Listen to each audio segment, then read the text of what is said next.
everyone. Just give me 1 second.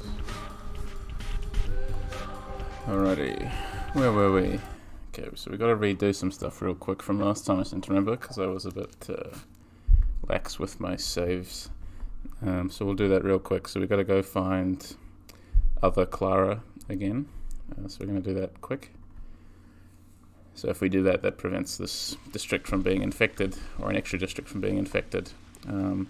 What we should do while we're in here is try and actually help some people if we find anyone, because we do need a reputation boost, and we need one pretty quick. So she was up here, right? Yeah. So we can help this person out. What's going to be best?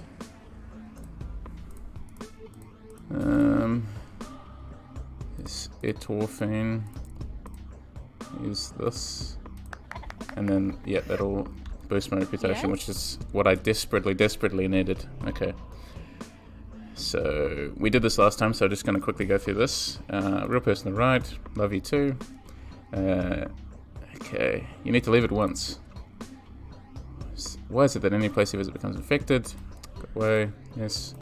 So yeah, we did all this last time, so I'm just skipping through that. If you want to see the actual dialogue, you just sort of check the end of the last episode. Okay, so that's given us a reputation boost as well, which is what we desperately needed. So now we're going to circle around. I'm going to save again here, so we don't have to run through that many more times than is necessary. So what we're going to do, we're going to circle back through and find the executor's garb. But what I'd forgotten, Yoviest, I've read the rules. Can I watch now? Yes, yeah, provided you've read the rules. That's really important, and you know, I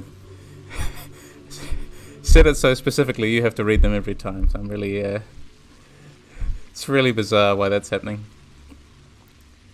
But no, so last time we got to the door, and then we discovered the Inquisitor was actually busy. So what we need to do is, with this boost of infection and reputation, we need to get some antibiotics. Exactly, yeah, just providing a recap, because it's been a little while. Been a bit tricky to stay on top of things and stream at the same time, but able to do some today, hopefully able to do quite a bit next week. So I'm excited for that.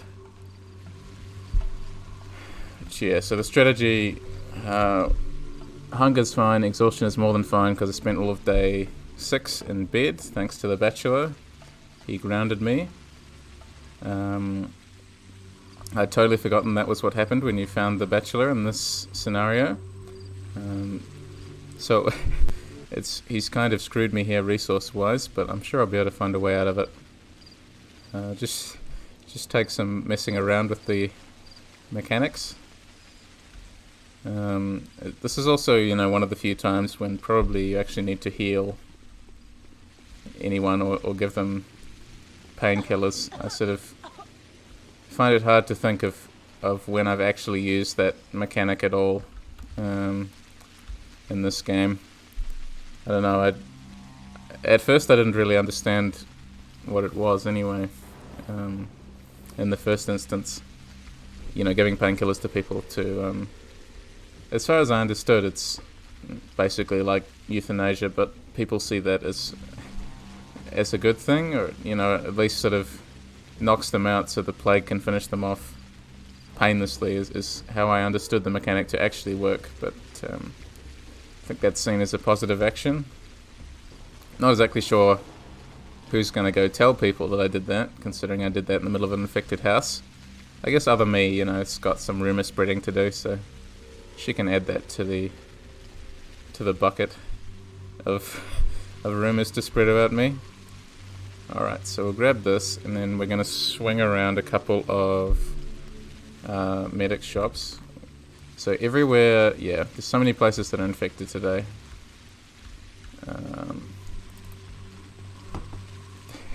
The rats use a system of carrier pigeons to carry news across the town.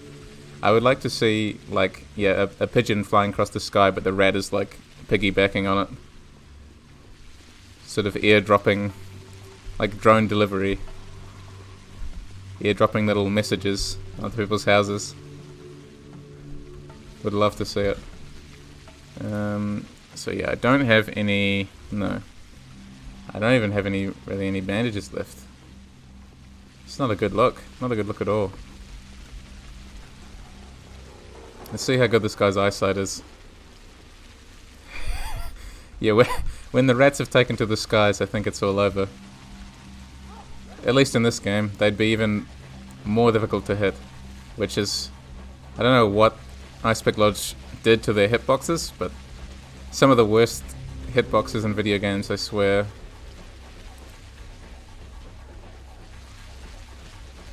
Truly no match for psychic powers. Cool. Still missing the girl boss gun, it's very disappointing. Okay. See, we really need to deal with this infection before it hits 100%.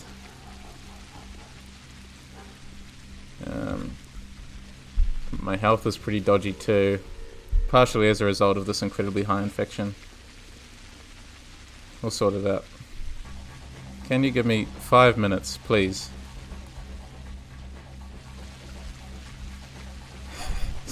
Slaying the baddies with good vibes, exactly. These corrupt knife salesmen. How dare they try and hawk their shoddy wares. I think I have more than enough food, right? Yeah, I stole a lot of food. Interesting how those... Did the lights just go out then? Or was it those people turned out their lights at 2 AM? Is that what happened? I'm imagining things. Something in the texture changed then and I didn't fully absorb what it was. Why did you have to start streaming right before I have to take a lab exam? I'm so sorry. Good luck with your lab exam. Best of luck. Pathologic will surely be able to brush you up on all the essentials.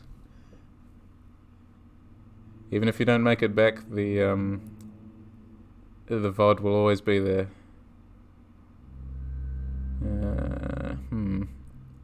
Okay. Guess I'll get one of the good ones, and then, well, I can, I'll buy a cheap one. Okay, so use this. Put me back up. Okay, that did, yeah, that was pretty good. Pretty good for my infection there. I'm gonna bump that up just a little bit. So how much have I got now? Just a little bit.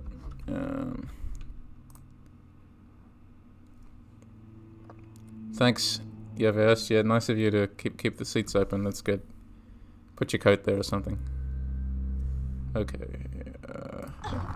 Okay, we'll do that. Yeah. All right. So that's put us in a much better position than we were in last time. I can't remember how I was killed last time. No, the patrolman punched me to death. That's right. So the main objective for now is just to stay alive, I think. Put my gum under the seat and inside the cup holder. Hopefully that'll be a fine substitute for a coat. I think that works. Very sanitary, very appropriate for Pathologic. Keeping things clean and hygienic. Okay, so the goal right now, probably to boost the reputation a little bit more. Because we don't have any quests, and I'm not exactly sure I want to waste any more time sleeping. 550. Do I have any coffee already? I feel like I do. Yeah, I've got a bit. I'll buy one more coffee from you. This guy always just looks just so depressed. Just, I can't believe another day behind this bar. Just, woe is me. Everything is terrible.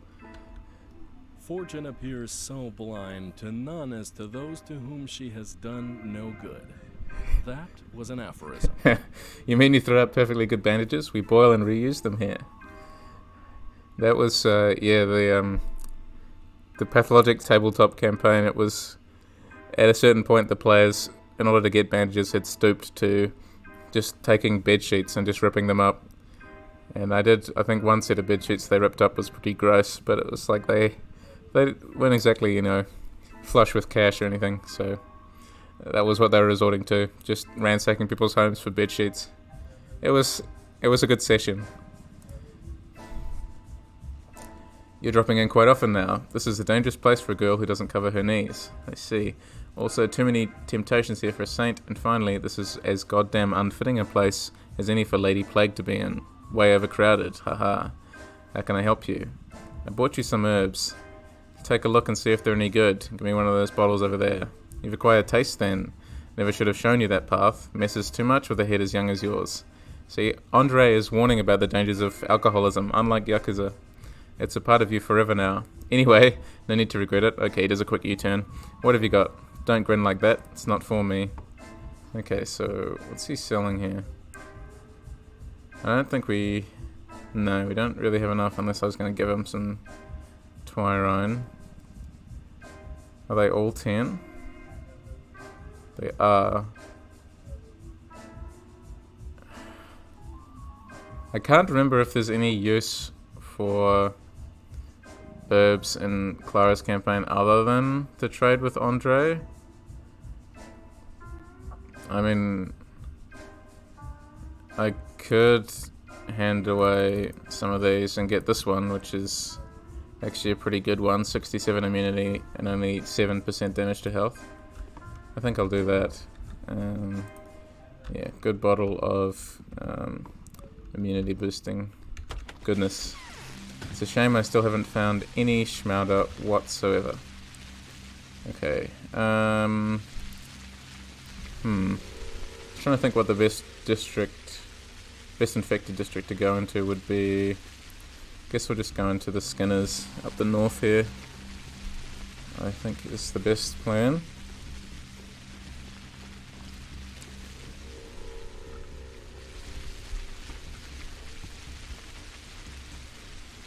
Hello, Alexander-kun. Good to have you here. How's it going? Oh. Get rid of this guy.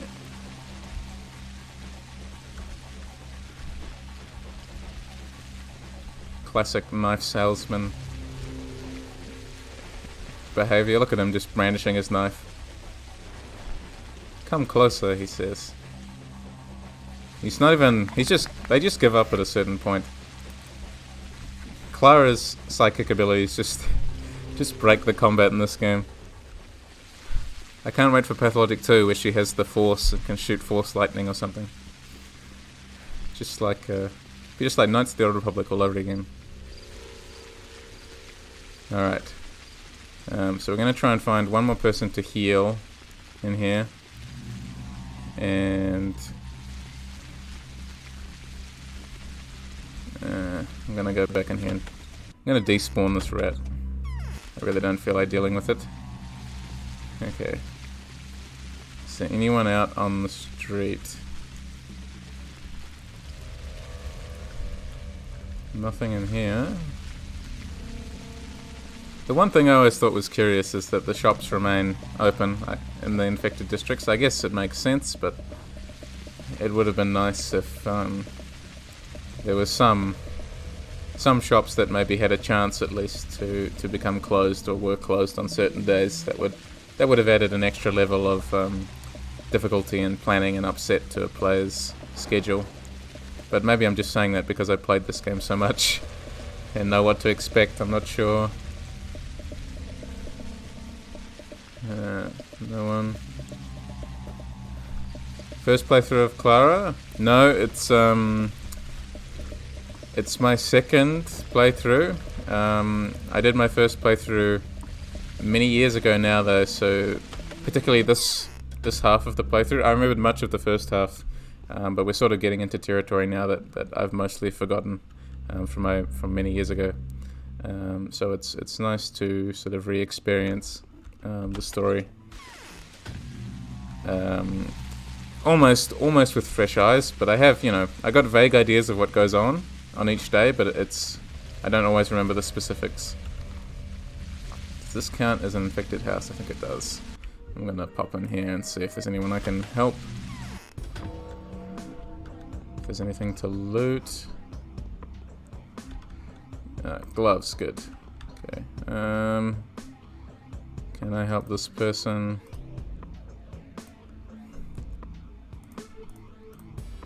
I could if I gave them etorphine, which is the rarest one. I'm not sure how many. Like, is that those are the only painkillers I have, right? Yeah. Yeah.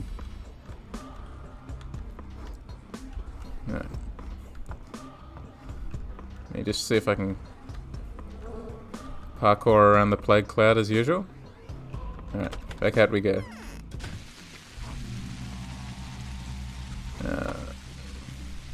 Pick some more twire here. Maybe it's not worth it just yet. What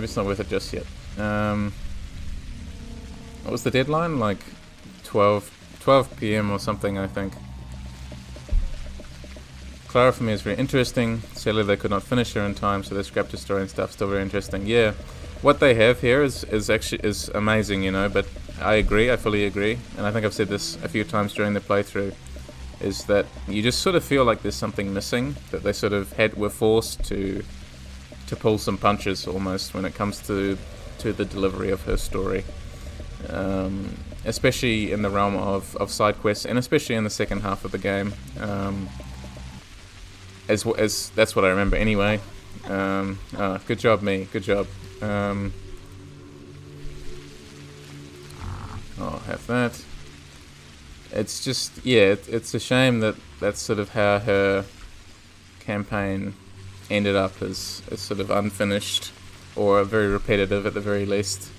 Because while you still do have some great writing and some great conversations, there's, you know, definitely something to be said for the fact that you can spend all of day 6 locked inside, for instance, which granted was partially my own fault, but you know, just sort of things like that sort of make it feel like, you know, that they're sort of stretching the time out to fill the 12 days that the other characters filled relatively easily. I do remember there were a couple of individual points in Haruspex's. I think it was the various tests that I had to perform, but at least those made some narrative sense. I don't know. I seem to recall that all the stuff from this point on is a little bit flimsier. But I am looking forward to the conversation with the powers that be. Her plot and how you cure plague in the end is such an interesting concept. Yeah, absolutely. It's sort of the theme of sacrifice. I think, you know, again, I think I spoke about this a bit last time, but how Clara's method preserves the town in its entirety and treats the town as the sacred entity, but also sort of that in doing so she has to sacrifice the people, right? And it's really the 3 endings in this game all play off of each other so well, and I can see people defending each ending really equally. I mean, it used to be that I thought Clara's ending was the good ending when I first received it, and then I thought about it for a day or so, and then I realized exactly what it was that it symbolized, what exactly it was that I'd actually done, the significance of that. Because, you know, people are the most important aspect of a town, not necessarily the buildings. It's really the people who make the town what it is, and I sort of, to a degree, that's quite often what I take from the game. Finally, a bandage. Thank you, good sir. Is that, you know, it's really the human element within the settlement that's the most important thing.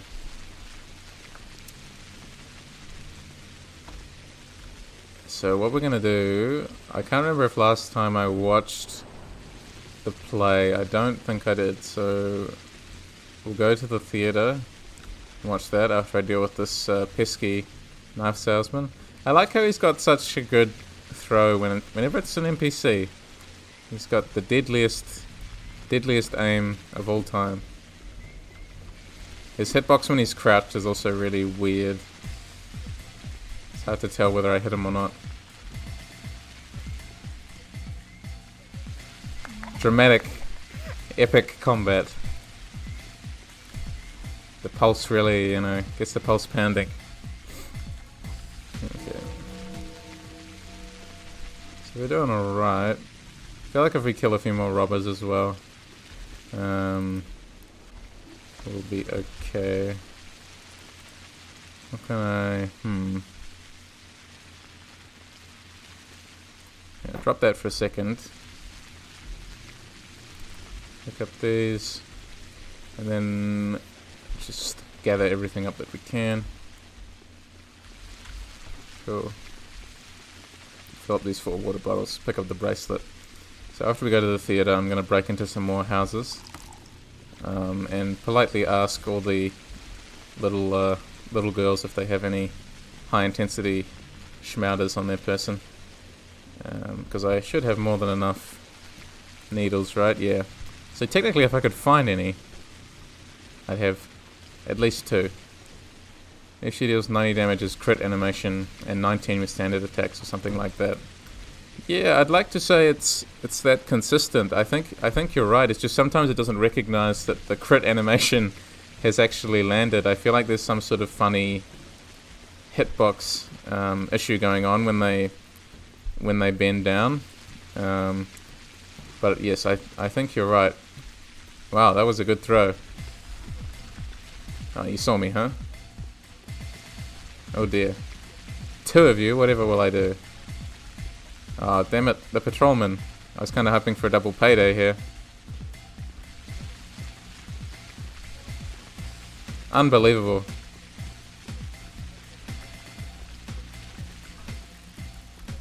Come on, guys. Let's play it cool. Damn it. Don't... You guys, I got this. Can't believe they just, like, psychically vacuum up all of his gear if they land the killing blow.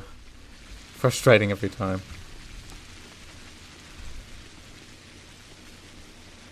I would like to know if you have that information on hand, Alexander-kun. Do you know if Clara's damage is comparative to the other characters? I've never looked up official sort of integer values. Someone could have ended right, someone's made a video on it? Today. I was lucky to escape execution. Bachelor was noble enough to let me go. I would appreciate that, actually. Thank you. Sandpest is not a person. It's been proven. But who is the source? It's not the girl. That much is obvious. You can escape everyone, even the Inquisitor's vengeful hand. But you can't escape yourself. The Earth Sister is breathing down your neck. What shall we do? It feels like the whole world is against me. I can't get this news off. Is execution unavoidable? Calm Stop down. moaning. You can remain a tool or become a rebel. The choice is yours. Men struggle in nooses, but puppets walk free. Just some amazing lines in between. Just some of the strangest dialogue deliveries. But I guess it's still better than 2005 English translation. Thank you, I appreciate that. Be sure to see what I can do with that later.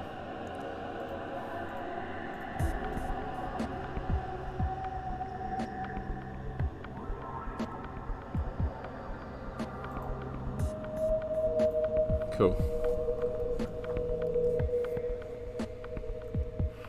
So all to symbolize that the Inquisitor has arrived.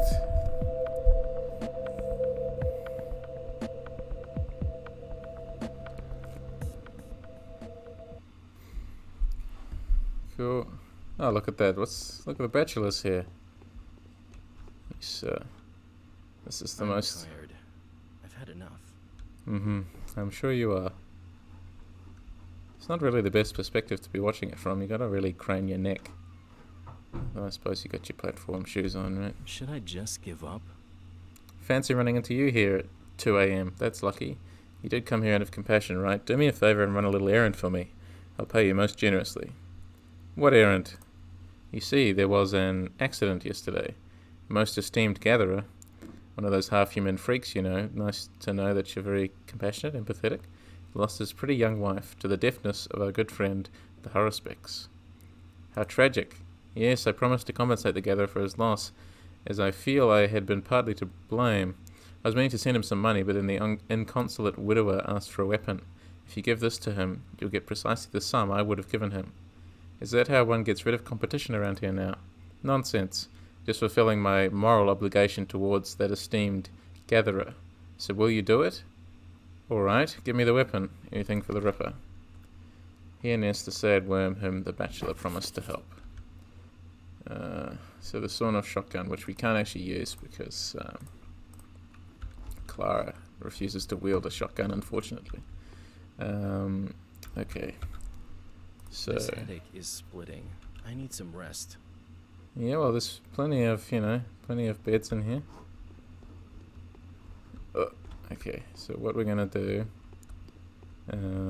Does Mark have anything to What do you say? find? No, bothering you again? I'm so terribly sorry for that. Okay, so this quest is basically setting us up to get someone else to assassinate the Haruspecs, as far as I understand it. So you know what? Well, in the interest of seeing everything that's possible and documenting it on stream, we might as well deliver it. I don't seem to remember this one, but that's probably because it was years ago now. Maybe I opted against delivering the gun. I'm not sure, but it's so interesting just how the two characters here reframe their argument, or their friendship in Changeling's campaign. They're really, out for each other's blood. I think it's so fascinating how they tweak the characters subtly from playthrough to playthrough. I think, they did a fantastic job with that. As with all the writing in this game, it's hard to fault it for the most part. There are a few lines here and there that you're sort of like, could probably have done without that, but the majority of them, 99% of them, comes together to tell one of the most, if not the most, compelling narrative in video games. Really blew my mind in the best possible way when I first played it, which is why I'm still playing it. Still playing it to this day. I've sunk in excess of 200 hours. There must be some more time, undocumented time, offline, I think. But I'm getting there. I do hope everyone's doing well and everything. It's certainly I think it's just a busy time of year for everyone, but I'm really excited to actually just sort of do some more reviews. I've been contemplating trying to produce a video review for this one that would sit alongside these streams and my video essay content, but it's just a tricky experience to review, especially when others have done it sort of so well already, and when the territory is so well mined. I'd really have to find, again, a good angle to approach the game from if I was to review it like that. Like your videos? I appreciate that. I'm glad you like them. Bordeaux's vein is getting colder. Mother Suwok is covering us with her skin. The bachelor asked me to give this to you. You did want a weapon, right? I don't know how to fire it, but it'll be useful anyhow. Yes, and may every bullet hit its mark. Thank you. Have some blades. Good tight blades they are. See those gnarly white roots? Them's the proper stuff. Make yourself some twirine. Sweet, thick, smoky. I don't really know if I should. Okay, so load it up with stuff. The Horospex will sow a seed of malice, so it's all done. I must go back to the Bachelor. Yeah. I like this phrasing as well. The demons are grinding their teeth at each other. The Bachelor wishes the Horospex killed. So, just the simple sort of phrasing, like the characters are demons, at each other's throats. It adds to the sort of spiritualism that is really at the heart of Changeling's campaign. This sort of persecuted religious saint figure situated against the sort of the town that sort of calling for her blood, and these two characters who are consistently unhelpful and trying to kill each other. It helps to give her campaign in particular this really great apocalyptic vibe, which I think is really important to sort of maintaining a coherent atmosphere and a coherent narrative. Because it's this sort of, if you pull a player into an immersive state or an immersive loop, then I really think all of a sudden the player sort of can switch off all outside distractions and can really become immersed in the specific role that they are inhabiting. And it doesn't take long in this game, I think, because we get those initial framing devices, the sort of ticket, not ticket tape, but scrolling text at the start with the narrator that sort of says, this is the story of, Changeling who is, destined to sort of be persecuted or whatever, and that gets us in the state of mind. This is the story of the Bachelor who, breaks limits. But also, just from the dialogue options, you really get a sense of who each character is really very quickly.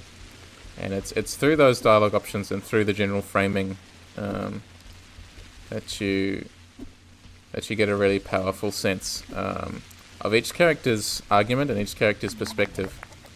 And I think having those different perspectives be so easy to inhabit is really, just some fantastic writing. Because you'd think, naturally, maybe in another game, you'd think that one character would, have the good playthrough. One character would be the good character.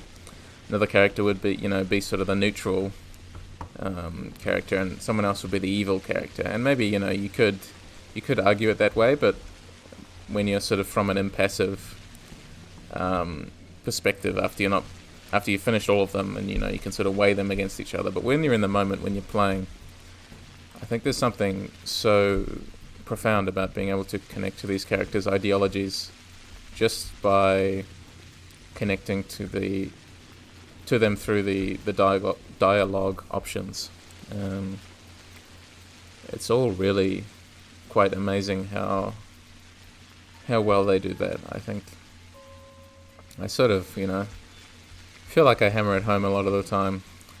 Keep banging this drum, but it's really remarkable. It still really astounds me that they didn't go that easy route. That one character was just the mustache twirling evil guy.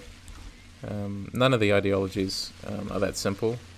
I think you can disagree with methods certainly and end results, but I think at the core of each ideology, within each ideology, there's something that everybody can understand, and I think that's really what helps. They're all very human, right? It's particularly interesting in view of other characters. Bachelor, for example, all logical, saw a miracle and became utopian. It's like in movie. Yeah, no, I think you bang on the money with that.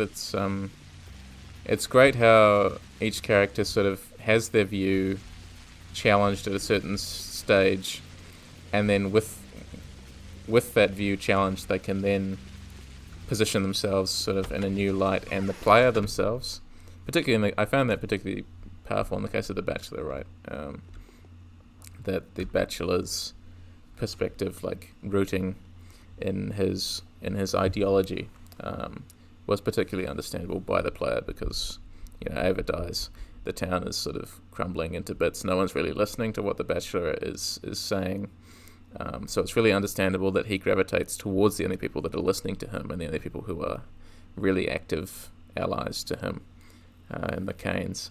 And it just makes sense that he sees the polyhedron as sort of the last thing that needs saving, because it's like also the last vestige of his original goal, which was to meet Simon and sort of conquer death. And I think, the Bachelor's, I don't want to say turn, because it was always sort of relatively present within him, but those first dialogues on the first day where he's arguing, about logic, and, I don't believe in any of this sort of fairy tale crap, and, the clay woman, etc., etc. I think it's really quite amazing. That they can pull off a turn like that. I think it's really very cool. All for the best. So you did wiggle your way out of it, didn't you? I'll respond to that in a second, you've asked. Well, I've given the weapon to that bogey. Good, fortunate in every respect. That weapon keeps jamming anyway, and it's next to impossible to fire it and hit anything. So I suppose everyone will be contented in the end. What did he say? Something phlegmy. That's how I should... Oh, he just said something phlegmy to me. Are you sure it was the right gatherer? Their faces are so alike, if you can call them faces, fronts of their heads. It was the one, no mistake. Alright, do you need some money?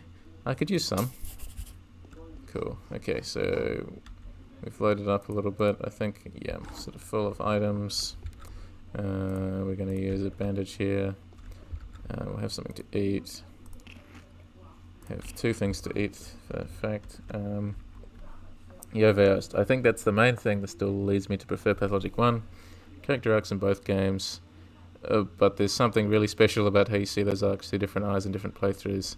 The game offers you a real-time analysis of what led the healers to their final decisions by seeing the varying circumstances yourself.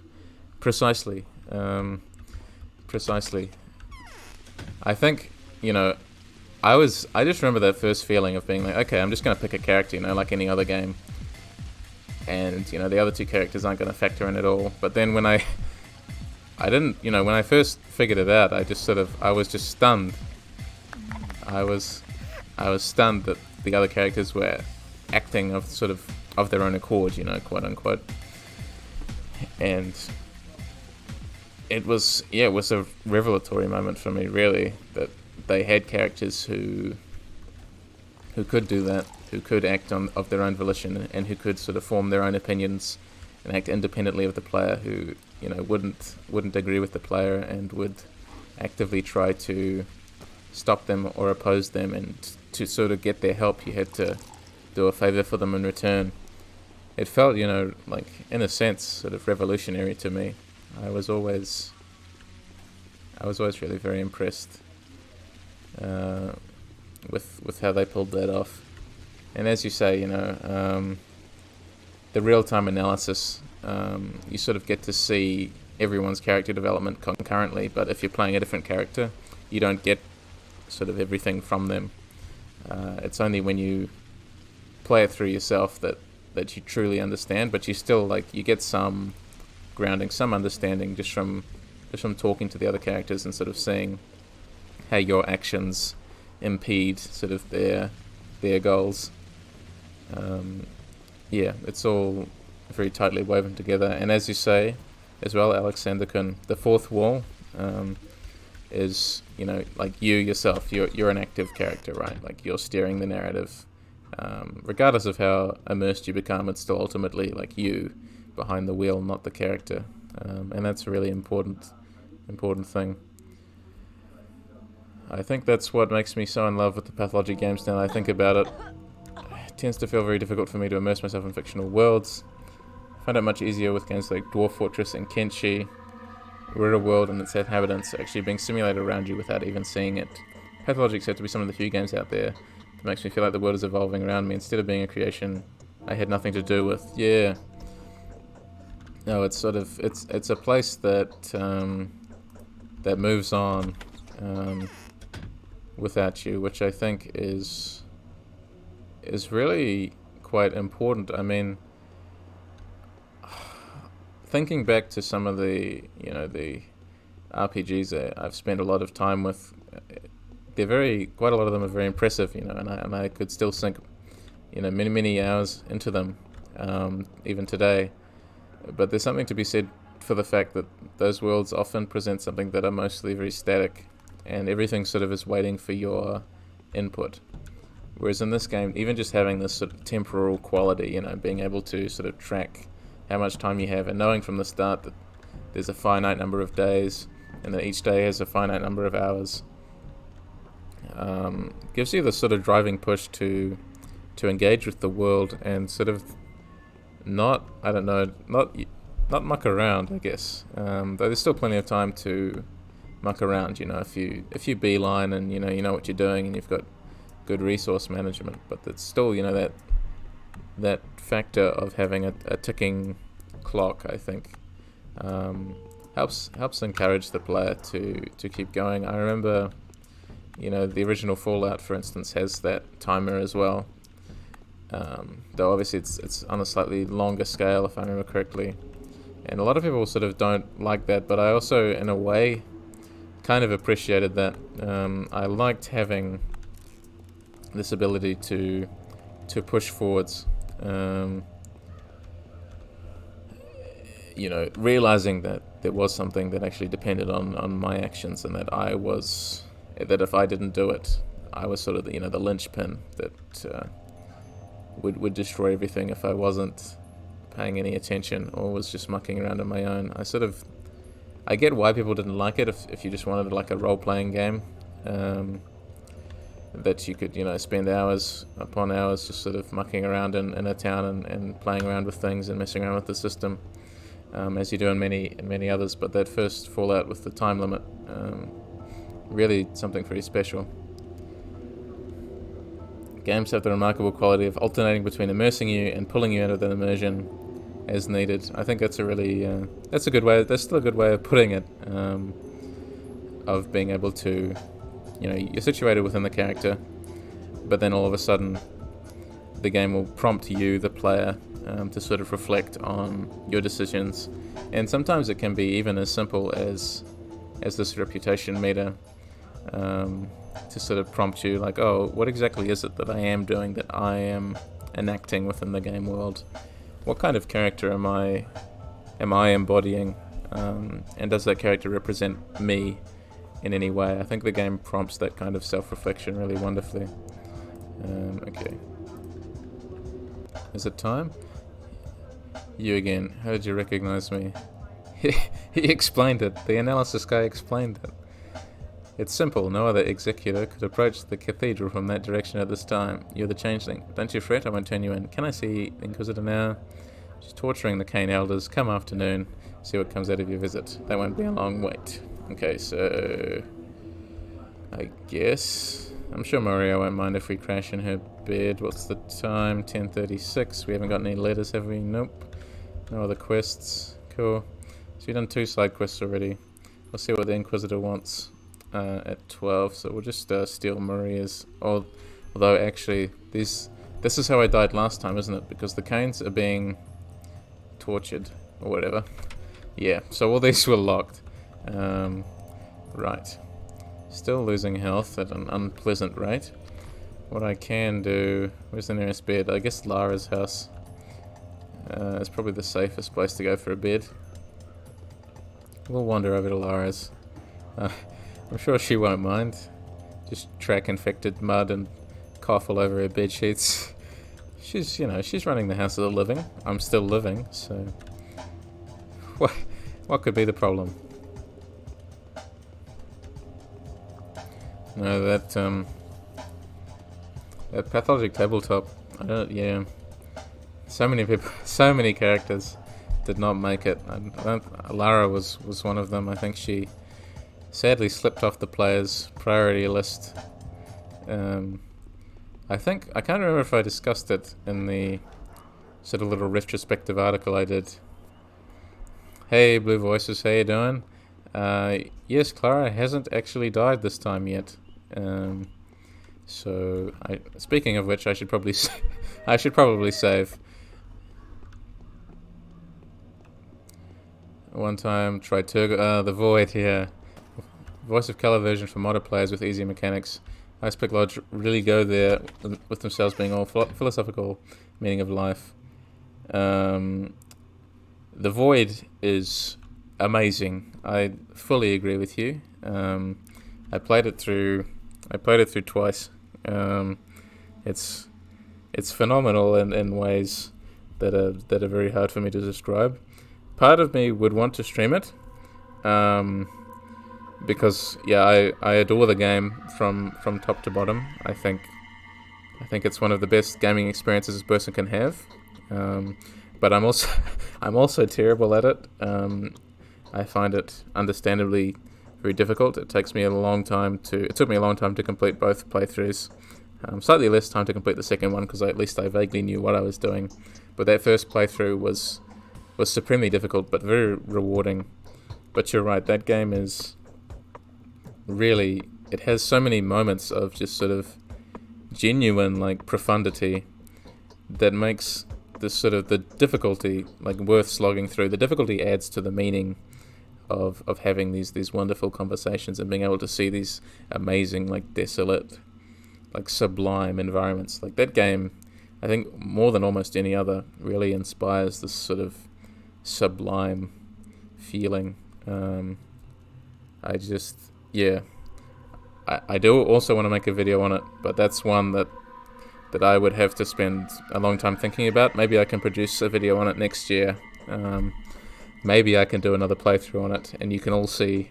Maybe I could do it on stream, and you can all see how terrible I am. But for anyone who hasn't experienced it, Alexander Kun's shout out to the Void, to Turgor, is really a very good one. Love that game, phenomenal. Okay, hi Lara. Just gonna go to sleep for an hour. Don't mind me. He's gonna analyze a horror game.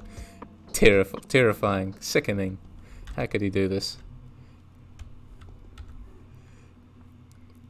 Cool. The Inquisitor, like, I'm ready to like come visit you. It's just like you were busy. Like you didn't need to send me a letter. Like I'm on my way back, but Inquisitor sent me a letter.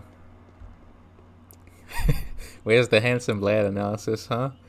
Hey, one day I'm gonna analyze Travis. One day, it's always April Fools, right? That was an experience. Sometimes I feel like I dreamed of that playthrough. Handsome gent analysis. Yeah, so you're keeping the initials. We like to see it. I don't have to do a rebrand if I do that, technically. Alright, so let's go see the Inquisitor. And we'll try not to dwell on Travis too much. But who knows, maybe I will need to pull out a second playthrough just so that we can confirm. Thanks BlueVoices for the sub. Thank you. Happy September. I really appreciate it. Thank you very much.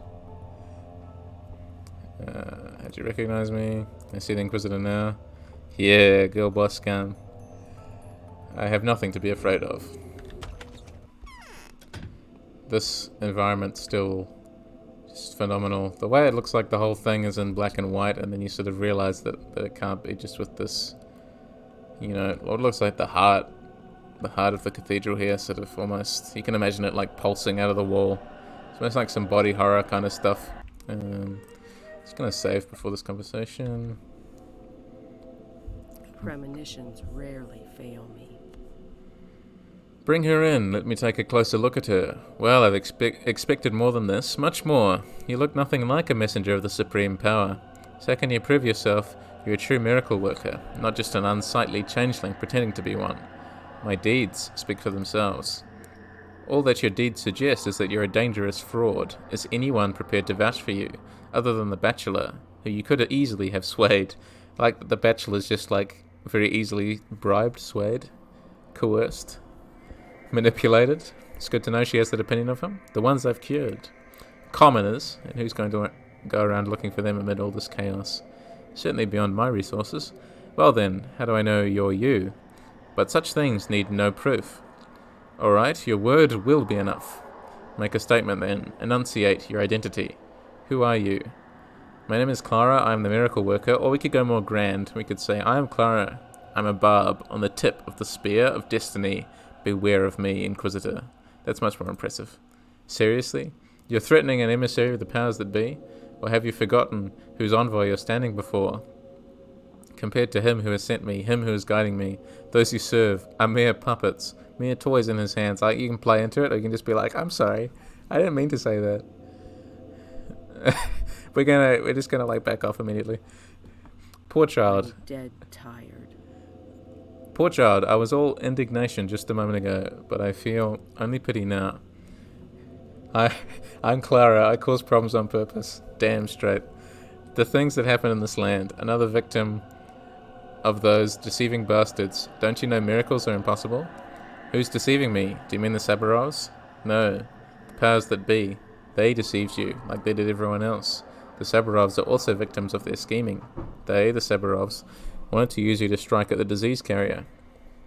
But you shouldn't have killed anyone. No member of the Circle is to blame for the outbreak. The logic of the world is, such is the law. The powers that be could not have deceived me. I know what they're really worth. Miracles violate the world. They're abusive in nature. When the world was conceived, it was conceived as a coherent whole, without contradictions. Harmony is the main, indeed the only, component of any universe. However ugly a world may be, however unfair it may seem, it is nonetheless harmonious. Look around you, or is this what you call harmony? Of course I do. Or do you suppose harmony is the same as beauty, you dim, pathetic creature? I'm not talking about beauty, I'm talking about the miracle of salvation. And who do you think you are, daring to interfere in a supreme design? What could the consequences be of your meaningless actions? Driven by either compassion or anger, you've had the audacity to tamper crudely with the finest fabric of creation, severing and rebinding threads that aren't for you to sever or rebind, it being the prerogative of a 1,000-fold greater mind than all of our paltry ones combined. And yet I hope that you're highly overrating yourself. There's a different account of the same events, isn't there? Equally convincing arguments have been put forward in support of the claim that you are disease incarnate, its personification, such as have been known throughout history. That's not what I am. I know. That's your sister, right? A twin, right? And an identical one. Impossible to tell apart from you. I wonder why I'm not seeing double like the others. Why have you come here alone? Alone? I'm not sure of that. My oh my. You know what? Tell me about your past, girl. Who are your mother and father? Where are you from? What did you do before you came here? Who saw you on your way? I can't. I don't know who's acting under my guise right now. I can only feel their hands. So you won't tell? Then I will. You're insane, my child. Deranged. You have a split personality disorder. Schizophrenia, perhaps. What you think of as reality is sometimes replaced by an illusion, to reappear in its true, vivid fullness later. A nice version, isn't it? An all-round nice one. The only thing it can't explain is your still being alive. So what am I to do? I'll make up my mind by this evening, and that's if I like you. For now, you'll do what I tell you to. I'd like to see you alter the fabric of creation. Or, more exactly, I'd like to convince myself that you can do nothing of the sort. That you're a mere changeling, rather than someone who incites the change. I like that play on words. What does that mean? You'll begin with the Sabarovs. Do to them what they made you do to their subjects. Ask them. Find out how guilty they themselves think they are. True culprits are better than others at avoiding taking responsibility. Yes, we have things to talk about. And mind you, I need you here with a report before the end of today. Or else, I'll kill you. What have I ever done to you? I've been sent here to smother the disease and reinstate the law. Plague or miracle worker, in my eyes you're a menace either way. I won't go soft on you. Remember, I'm keeping you on a long leash. Alright? I'll do as you say. So that's a really, that's a great conversation. I feel like all the basically all the conversations with the Inquisitor are particularly great, because I mean the Inquisitor has perception of what the world that she lives in, actually is, and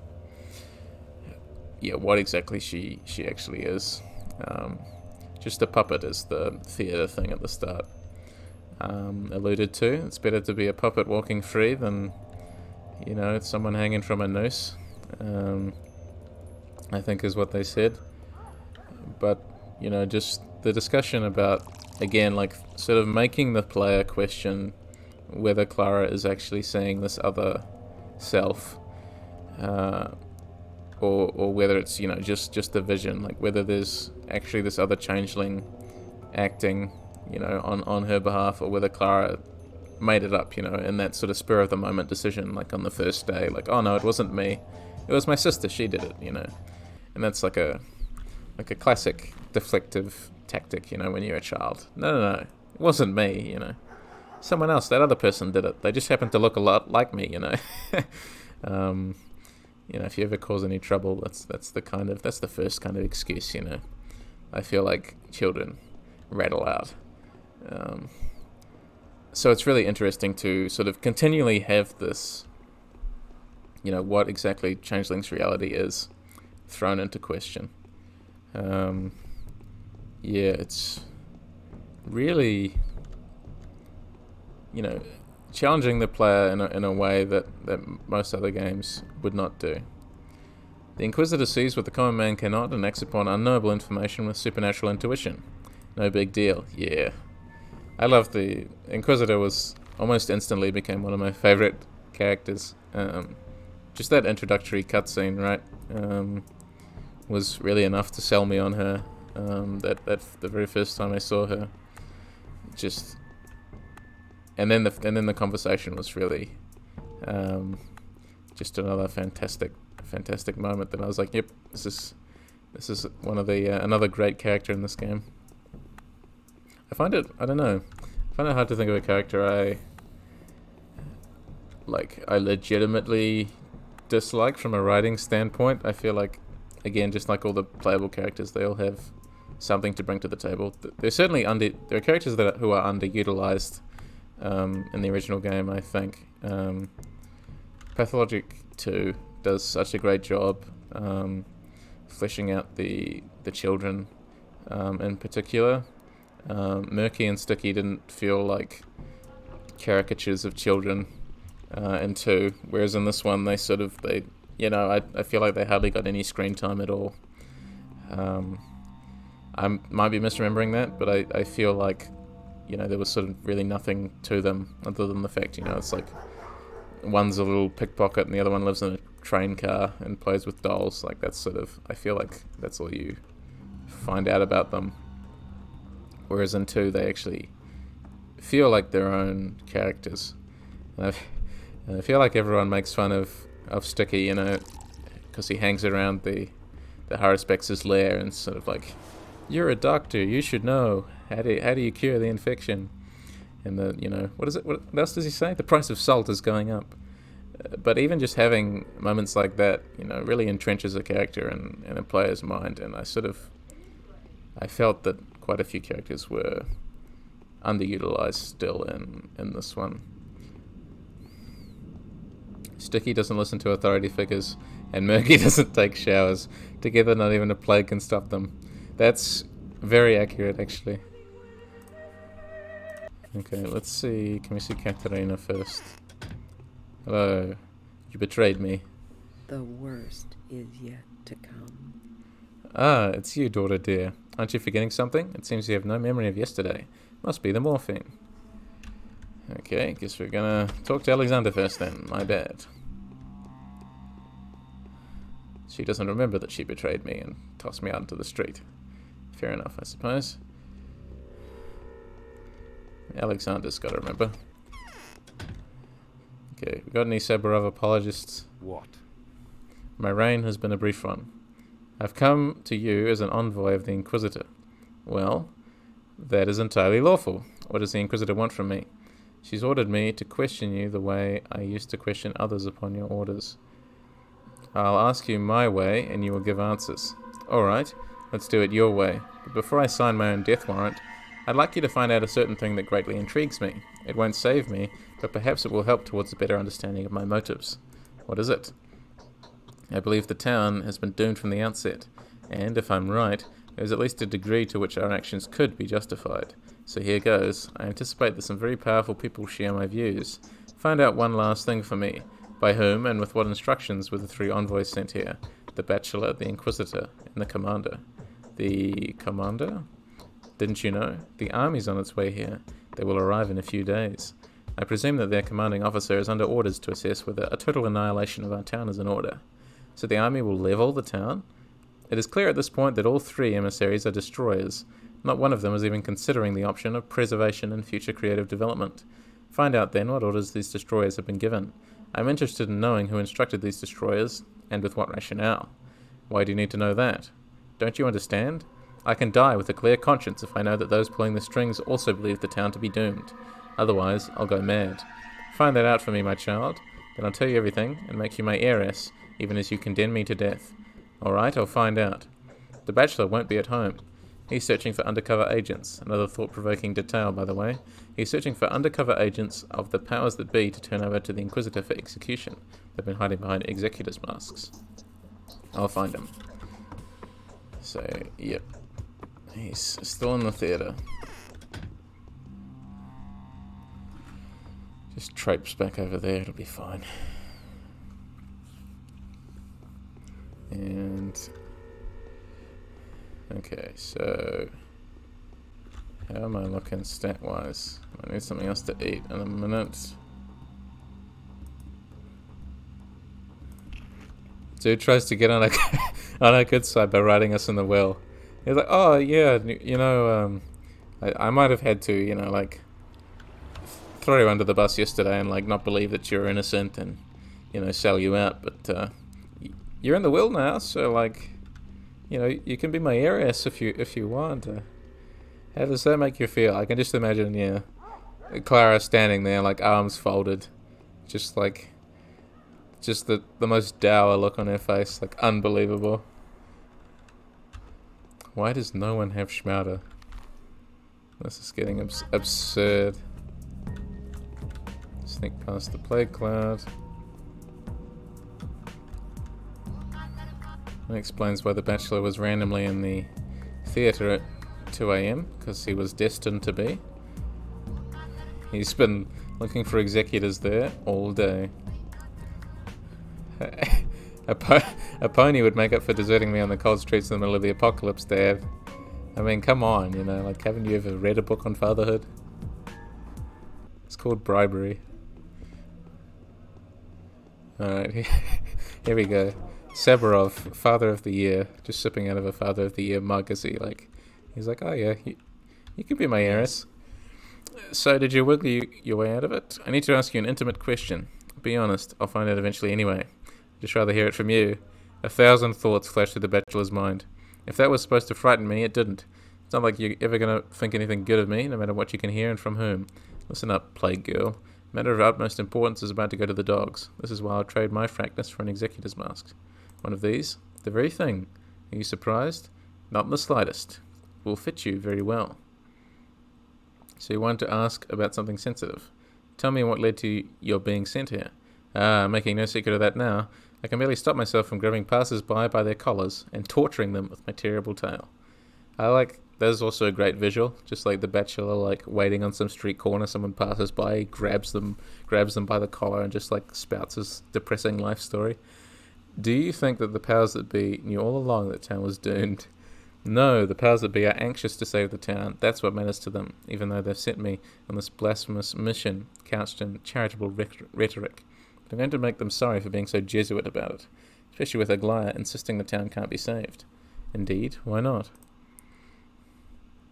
This town is the most unfortunate synthesis. It'd be a shame to let those hips go to waste just because of a plague. Yeah, exactly. The Bachelor, you know, he's flaunting what he's got. The town is a most unfortunate synthesis of irreconcilable opposites. They're gnawing at each other, coupled forcibly by an extraneous will like two of the same pole of a magnet. Spirit can't be contained by everyday life matter. The town may have nurtured a miracle into existence, but it must be released now. And here, as you can see, Aglaya is right. And what are her instructions? I don't know, but I can give you a tip. She's been surprisingly forthright with the Haruspex. Ask him. Perhaps he'll share her confessions with you. And I don't suppose the feelings have been mutual. Oh, the Haruspex. You know, the one that, like, I gave the gun to the guy to so that he can go and assassinate him. That's alright. Yeah, fine. Sure. Where is the Haruspex now? I met him an hour ago. He was on his way to the cemetery, specifically to its short block. Well, here's hoping he's still alive, given that we both hired someone to assassinate him, like, a few hours ago. That's, yep. Good forward planning. I like it. Alright. Clara causes problems on purpose. Bachelor makes his problems your problems. If there's two healers making problems and only one healer creating solutions, or stopping the problem economy from turning into a bubble. That's what, yeah, we need some, like, pathologic healer economy analysis. Need some, yeah, like, detailed spreadsheets. Some empirical breakdowns. I think so. If Clara solves 5 problems a day, and the Haruspex creates 7, how do we think the Bachelor's doing? Pathologic healer economy analysis. It's the most niche channel you could possibly imagine. You make like one video. You're like, well, my job's done. I think I can retire. You know, retire happy. I fulfilled my duty. These names are getting too long. Horror game analysis is already too long.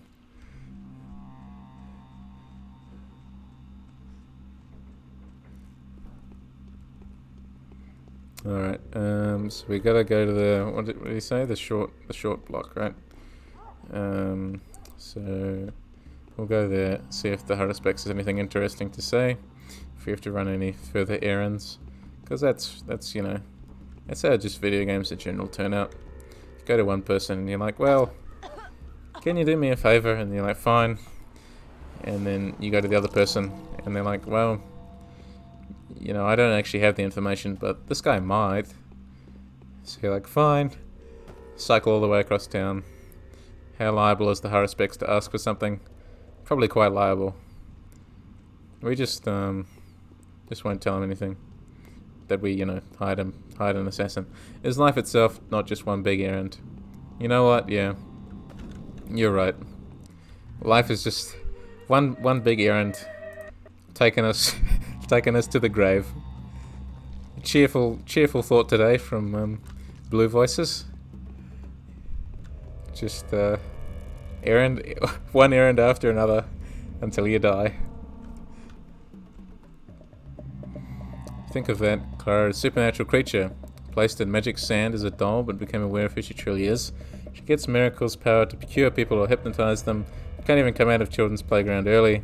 So with all that she is, she might even be more powerful. She can't lie, and when Alexander asks her if she's behind the plague, she says she is not. It's my twin sister, so she lied. But because she is basically Jesus Christ of this world, her twin was created. Yeah, I like that interpretation a lot. The fact that she cannot lie, it means that the universe sort of has to bend to her will. I actually quite like that a lot. With that as the justification. Just sort of the universe itself must comply to what Clara wants, in a certain sense, and Clara is unaware of it. Wash your hands of it. Yeah, no, I like that interpretation a lot. I think I'm gonna have to think about that one. So what's the Inquisitor's line of inquiry? Help me out, will you, Clara? I'll probably have to, one way or another. I promised to help out a certain poor family. They gave me shelter once. Now I want to correct at least some of the wrongs inflicted upon them by the Bachelor. What? The Bachelor wronged them? This is crazy news. Does it sound crazy to you? How did you know I'd said that? Why on earth? It shouldn't. After the raid, he had promised to get their father out of jail, but I suppose he then had more important business to attend to. The man died in custody, along with dozens of other innocents. And how are you planning to help them? Give them these 5 vials, will you? They're an extract of... Well, you don't need to know. You see, I can't leave this place. I think I now have a chance to create my panacea before the day ends. Where do these people live? I don't know. They were supposed to come to my cellar. They're probably waiting for me there right now. Alright, give me the vials. Family of townsfolk deceived by the Bachelor, now waiting for Burak. So he's just given me a bunch of Twyrine. Really could have used some panacea, Burak, but that's okay, you know, it's not like I've been infected for like the last like week and I'm slowly like dying. That's fine. You know, no one has to worry about Clara. She's doing just fine. Pale, you know, sunken eyes, grumpy face, exhausted, dying, whatever. Clara can handle herself, you know. Just once, you know. Just once. Her respects, you know. How are you doing? How are you doing? But no, nothing like that, right? So, someone's got to teach these people some manners. Okay. Oh! Rat! Come here, rat. Gotcha. I'm gonna cycle the long way around just to hopefully avoid anything, but there's an angel of death here.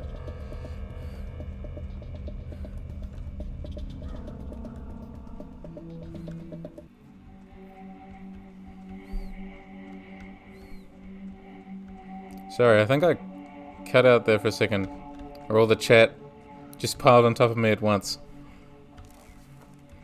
But yes, thanks Alexander Kun, and thanks everyone as well, just in general, for providing, you know, like your own thoughts and contributing.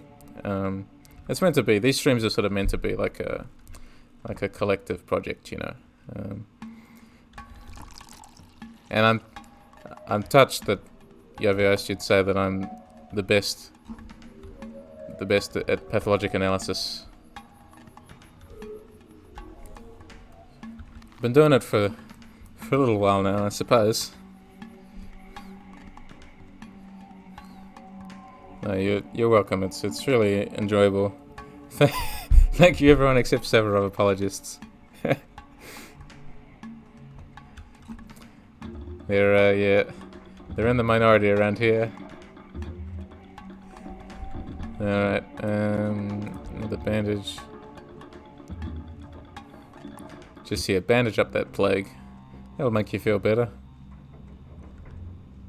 It was in this one, right? I think. Just as long as, you know, it hasn't set me up with like a family of people who are about to kill me. Hello. Thought there were meant to be 5 people here. Hello. We've heard all manner of things about you. I've been sent by Burak. For what it's worth, you're my favourite pathologic analyst who still makes pathologic content. Yeah, I suppose those kinds of people are few and far between these days. Sort of feels like there's a bit of a, you know, bit of a lack. For understandable reasons. Who else would still talk about this game? Who's that? Don't you know? The Haruspecs. Ah, I see. What did he say? It doesn't work out? He asked me to give you these vials. Were they ever that abundant? No. They weren't ever that abundant, but they were, you know, I don't know, like, I remember the pathologic community, or the English pathologic community anyway, in 2017 and 2018. And it was like, yeah, it was coming to this sort of dry, desolate lake bed and just like scavenging for like artifacts that people had left behind. And then Pathologic 2 came out, and all of a sudden it was like, you know, the lake, comparatively, anything seemed like more content than what was coming out at the time. And, you know, now I'm keeping the flame alive, I guess, which I'm, you know, glad to do. So there are still honest people. Not everything is lost in this world then. Yes, it takes all sorts. Goodbye.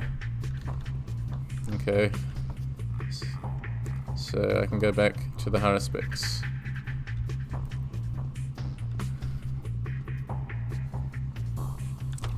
Genuinely considered taking classes in basic Russian in the hopes that I could get my Pathologic fix from the other part of the community. I also bought a few books. I was intending to learn Russian, but then I realized that I didn't have any time to do that, much to my sadness. I'd still like to try one day, but just at the moment it's not a project I can feasibly undertake and still have any time left to do anything else during the day. But I would still love to learn the language. I find it a very beautiful language, and they have many wonderful writers, many poets in particular, who I'm a big fan of, that I would love to read, in the original language and sort of actually understand the nuance and the wordplay and the sound and the rhythm and that kind of thing.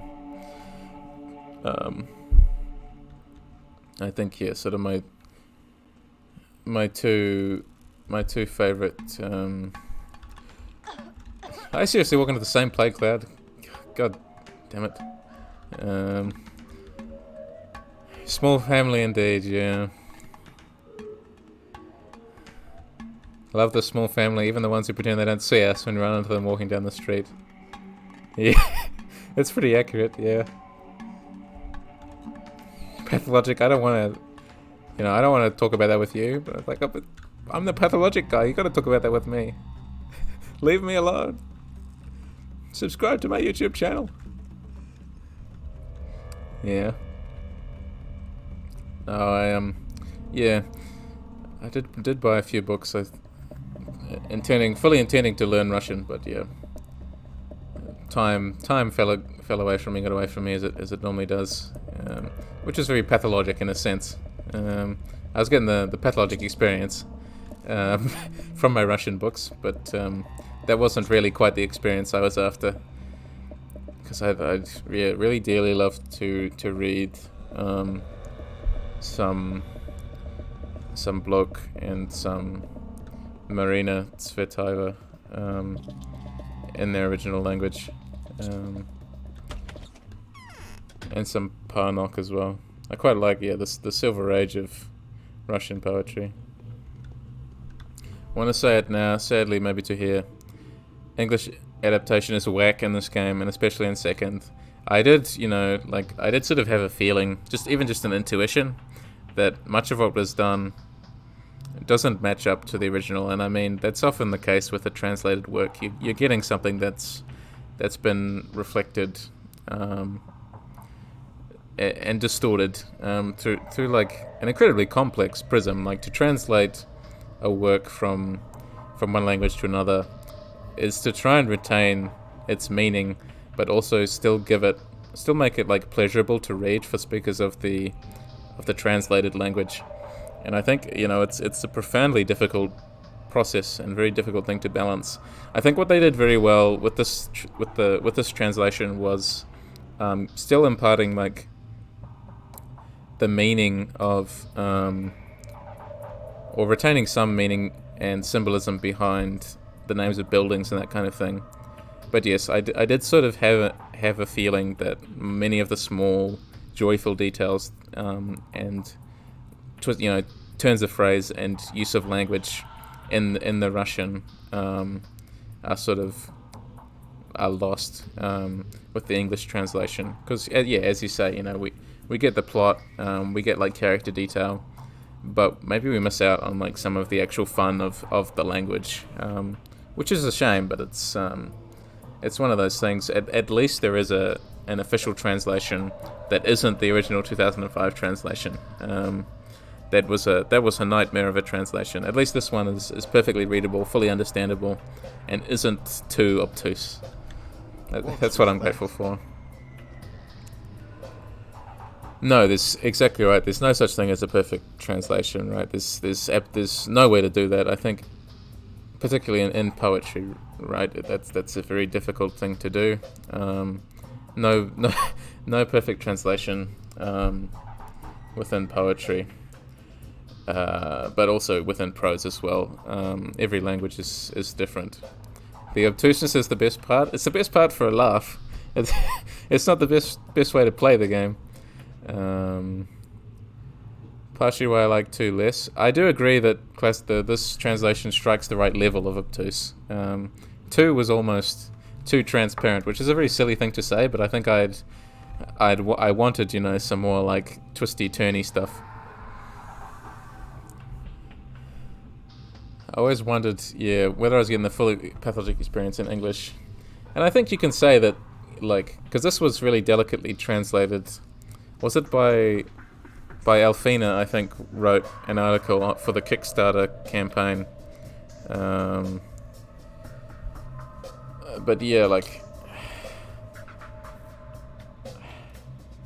yeah, it's really an interesting question of what, like, every translator will have a different idea of what the essential part of each sentence is that you need to carry over, whether you're trying to carry over some wordplay or whether you just like brute translate it almost, and just like impart the plot details in the clearest possible way. Yeah, it's a really difficult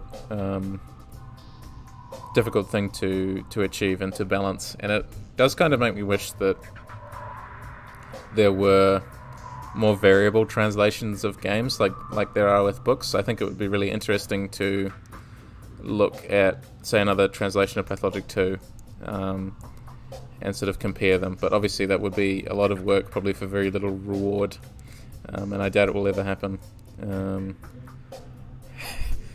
Go Onion is the absolute pinnacle of translation. Given them the vials, so this man, is he alive and well?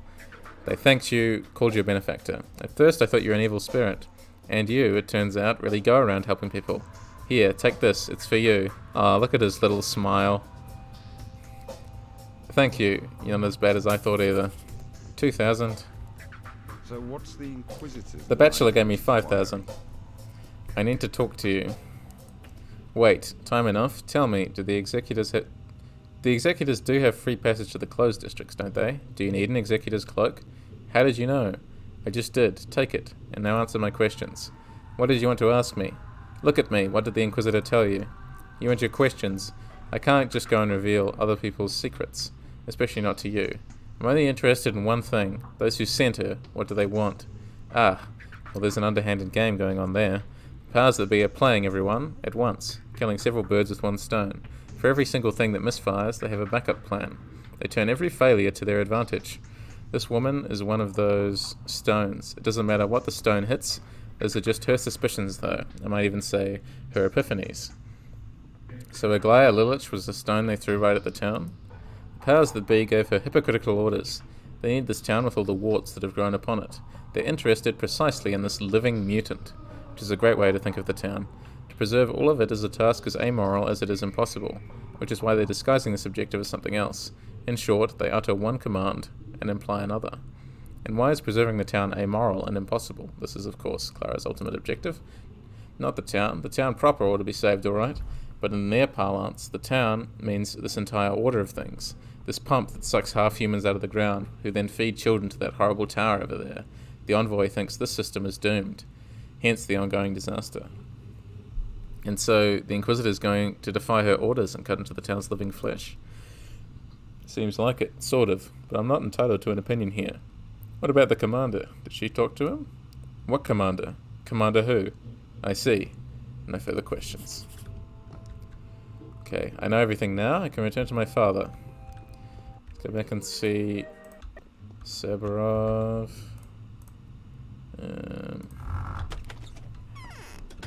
Take that.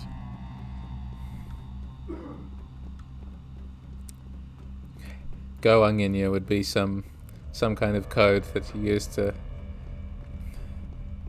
draw out fellow Pathologic players. I think you'd either that or you'd just be exposing yourself as a crazy person, or maybe it's this one and the same. I don't know. It's a good idea though. Okay, so Sticky's sick. Good job. Good job, Haruspex. You spent all day in the abattoir or in the termitary doing nothing. And now Sticky is sick.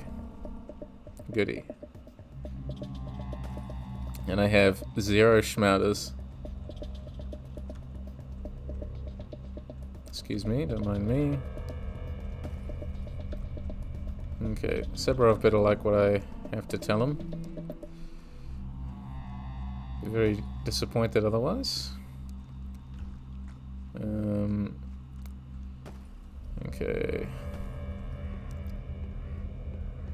What I might do actually, I'm gonna take a minute, and everyone else should too, just to stand up and stretch and get a drink of water and that kind of thing. Just gonna play an ad for a minute, and when you come back, hopefully I'll be in the Seborov house. See you all in a minute.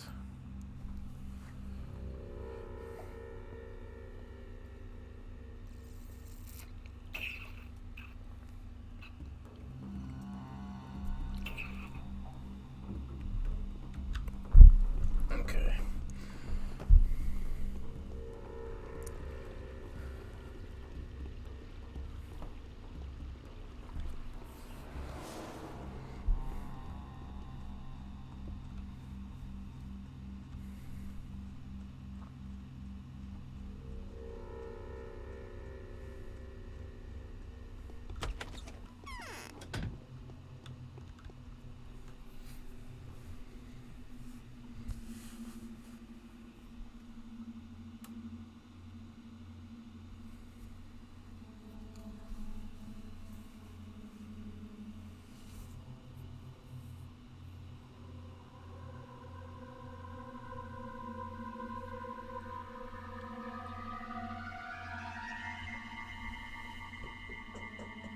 Cool. So, it's still fascinating that there is no program being created to mod dialogues in this game. I think it was one time spoiled back in 2009. Modern mod community can't mod dialogues in this game. I can look at all dialogues and paths though. I swear there was a mod that at least removed some lines. But I did always feel that this Pathologic Classic HD sort of engine, or the model of it would sort of be perfect for a couple of games that I've sort of conceptualized. So if there was an easy way to mod it or sort of repurpose it in any way, or even just a way to sort of peer into the game's code, I probably should just do some poking around at some stage. But yeah, I swear there was a mod that could delete and adjust certain phrasings, but I might be wrong about that. I can't say I've ever personally modded the game. What? Here's looking forward to the Unity port of Pathologic 1 in 2053.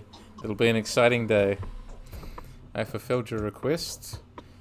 And to be retold what others had to say, I'd like to hear it in your own words. Well, the envoys have turned into destroyers against the will of those that sent them here. The powers that be only want one thing, and that's to preserve the town at any cost, which means that I am beyond forgiveness. Do you love your town, Father? Its development was gradual. That is the key to all that has happened. Each new addition grew out of the one before it, like branches on a tree. The fruit was too heavy. It broke the tree. The Inquisitor is convinced that it's unnatural. An unnatural town, and yet it embodies the entirety of the logic of human existence.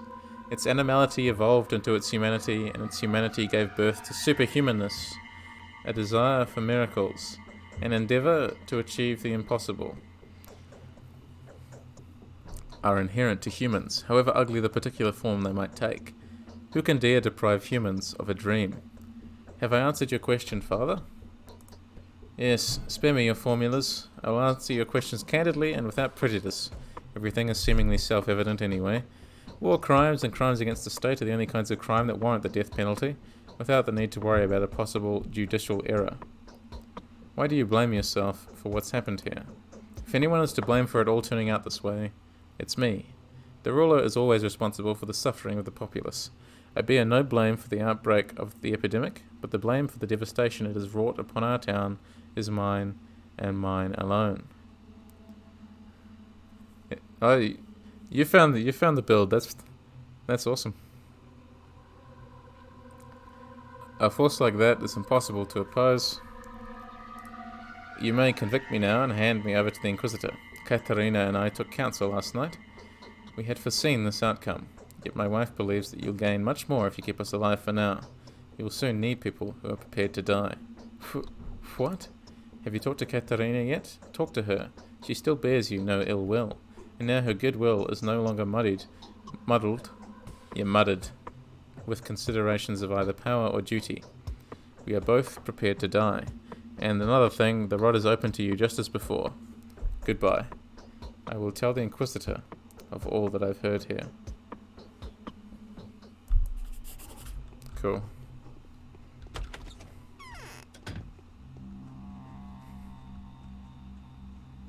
Yeah, that might be the mod.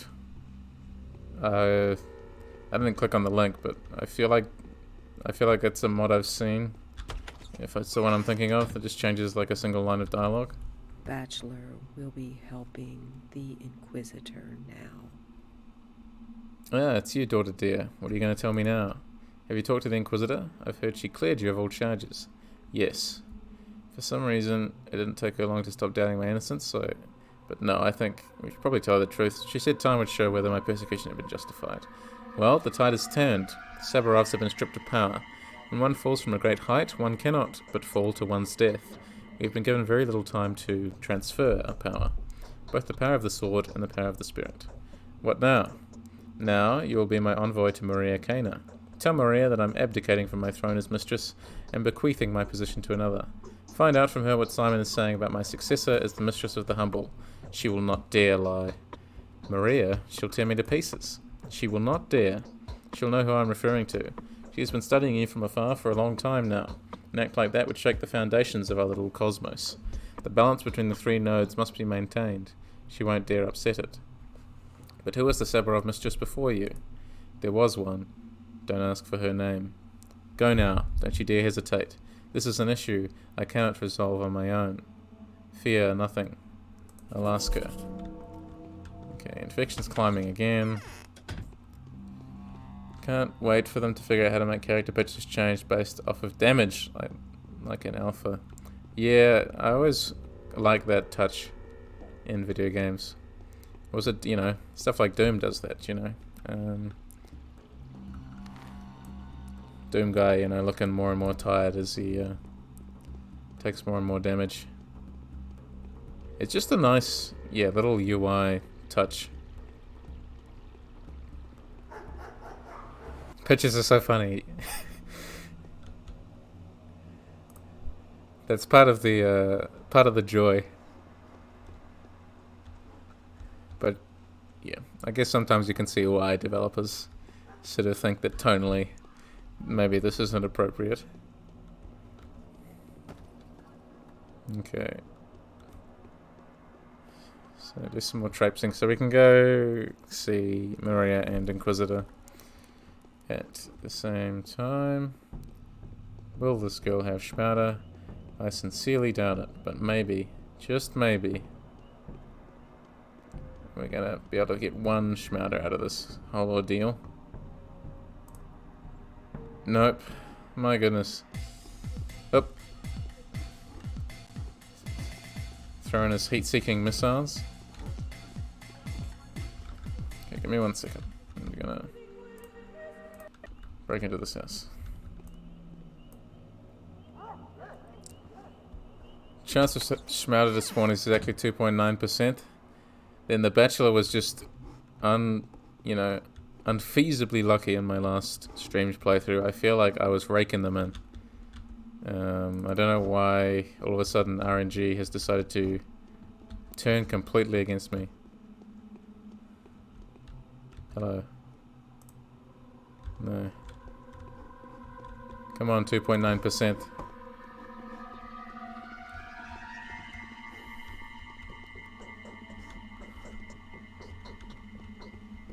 Yeah.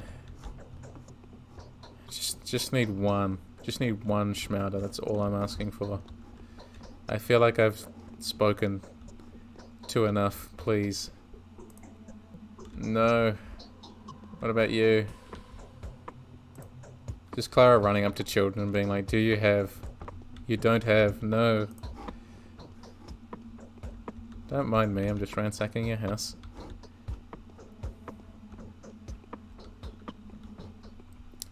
Why don't I farm it? Because I feel like on stream that would deprive, that would sort of take the fun out of it a little bit. This is, I don't know. These playthroughs are really meant to be documentations of the story and sort of an analysis of the gameplay, and I don't want to slow things down just for the sake of farming a schmouder. I don't think that would be very fun for people to watch. Because this is just riveting gameplay in comparison. But I don't want to slow things down just for the sake of sort of artificially obtaining an item. More fun, to, in some sense, to actually have the infection meter to fight against for the length of the whole game. It makes me think a bit more about my activities.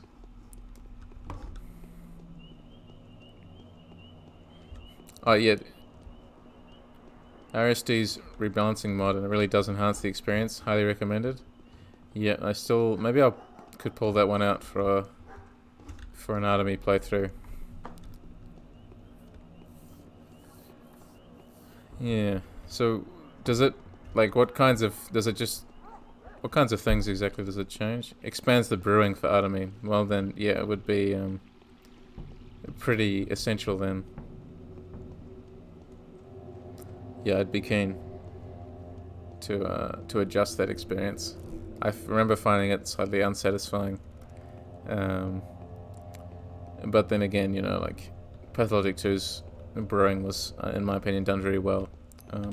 So it's hard to return to Classics 1, which I think was probably where I got my most recent, thoughts and appreciations about it. I'm having fever heat. Because I enjoyed it on my original playthrough, but then returning after 2, I sort of was like, oh, this is actually kind of weak, isn't it? Oh well. Yes, what is it? Katharina has asked me to tell you that she's abdicating from her throne as mistress. Is she? That has been long overdue. An event like this means the Inquisitor's arrival was worth the wait indeed. In whose favour? Katharina wants to know what Simon is saying about it. You're a funny girl. He doesn't exactly appear before me in the mirror, It's only in scary tales that spirits talk in hollow voices from under the ground. Here's the good news for you. Simon really can testify about the mistress of the humble. How? Just like that. You see, it's strange that Simon is still alive, diffused, as it were, within the town itself. We can feel his presence. He claims it's you who are making this possible. How can he if he doesn't speak? We're all busy thinking now how to reassemble his spirit, particle by particle, and saturate it with life. Then I'll say more. Off you go, girl. We won't hurt you anymore, what with Aglia's orders too. I'll soon start speaking to you as an equal. Don't celebrate just yet. The town has another mistress in the making. She may be a mere tot now, but I'm already more inclined to reckon with her than with you. Ask Capella the same thing you asked me. Ask her who Victoria wants to see replace Katharina. I'll do just that. After I see the Inquisitor. Okay. Does the mod change any other specific mechanics? Or expand any other mechanics? Or is it just is brewing the main thing? Feels like the main thing that you could change or adjust in any fashion. There's a whole list. That's pretty cool. I always love it when games are given that kind of attention. Appreciate it. I'm gonna give that a look as well. Give me just a second. I'm just gonna. There is an eternal bookmark order that. fate itself has predetermined. Thank It you. is due to this order that things happen the way they should, following a preordained path. What an extraordinary girl. So you're representing the law. Then I'd like to ask you a question which has been weighing on my mind for days. Go ahead and ask. As you can see, I'm being very nice to you for now, not merely satisfying your curiosity, but going as far to try and preempt it. Why am I being hounded as a thief? What does it mean? It means that this is your nature. It means that this is your preordainment. As to what exactly it is you've stolen, that's just the question I'm trying to find the answer to. What kind of a theft can possibly upturn the very foundations of existence? It's no wonder the law is after you. You are a great criminal indeed. Is that why my bound are, by and large, all criminals? Your bound are no mere criminals, they're wicked to a rare degree. That is because they've broken the law. They are to blame for all the evil that has flooded the world. But is anyone who breaks it necessarily a monster and a fiend? Talking about myself here. Yeah, isn't it too cruel to blame a handful of people for all the evil in existence? We're inherently evil, Clara. That's very pessimistic. Evil is what defines human nature. An attempt at self-discovery is a provocation. Don't make the mistake that your doomed counterparts are making now. Stand down. The Bachelor and the Haruspecs, how are they my counterparts? Yes, they're hopeless. The issue is moot in their case. They never had an alternative, having never reached that degree of complexity. Well, you've had the misfortune to reach it. You've had the misfortune to be controlled by me in this playthrough, and that is your curse. Stand down before it's too late. What they can be forgiven for, you can't be. No, I won't leave. I'm staying. You still have time. I'm going to use you in my experiments. You see, I know who we all really are, while some, including your counterparts, don't know yet. I'm going to watch you tread the same path. If I'm guessing correctly, and you really have those abilities, this place won't forgive you for it, and neither will I. Well, be my guest. No need to rush. The matter requires composure and self-possession. Why do you have so little regard for the Saburows? Because I don't like presumptuous fools. Human lives are valuable to me. To this day I've been paying for my kind-heartedness. You shouldn't blame them. They did what they believed to be their duty. So we can have Clara stick up for them. I haven't slept for 3 nights in a row. Have Clara act as a Saburov apologist, even. I'll manage another one. Do you know who the powers that be are? You don't need to know that. The powers that be are those who sent me and the Bachelor here, along with one more queen piece, a proud rider on a fire-breathing steed. He's already near. You'll meet him yet. And why did they deceive everyone? They'd like to preserve this town, in the exact state it's in now. It's critical to them. Why? Take a look at it. Look at its tight and harmonious blend of every era of humanity, its reflection of every facet of human existence, its well-proportioned combination of good and evil, a straight footpath between heaven and hell. That's true of any town. A smart observation, and yet this town manifests it particularly vividly. So vividly that, for all its provincial ugliness, it can aspire to become a magical model of the universe. It's destined to become a warning, a pretend play rehearsal of our eventual common fate. Now I understand. Okay. So, we gotta go see Capella apparently before we can properly report to the Inquisitor, but still we got a good conversation out of it. What's the time? 5 o'clock. Okay. I'm gonna stream probably for about another 40 minutes. No, I understand. Yes, at least someone does. Yeah, it's sort of, it's, as far as I take it to mean, just having the town symbolize, the town's anachronisms really are deliberate. They're not a failure of the developer's vision or a mere quirk of the aesthetic. They're sort of built into the world itself. There's a number of themes, right? I think within the Marble Nest it's very prominent. There's this sort of line of dialogue where the Bachelor can sort of rebuke someone who's saying, why are the town, the town is sort of, it's all wrong. There are two totally separate eras of humanity, like living side by side. And he thinks, their language is like barbaric and that they're barbaric. And the Bachelor can, sort of shoot back at him for this statement. But it's, that's sort of the function of the town, and that's why the town itself is considered to be a miracle, is that it's representative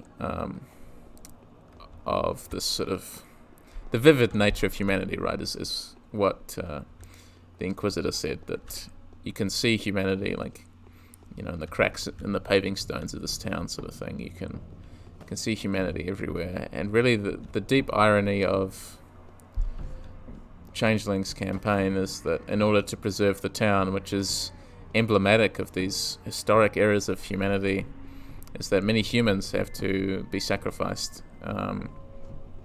in order to keep the structure itself alive, in order to sort of keep the miracle alive, to keep the proof of, of this potential defiance against order, against the law, alive, which is why the Inquisitor is interested in demolishing it. Town have 3 truths, 3 parts, and 3 rules. 3 ruling families.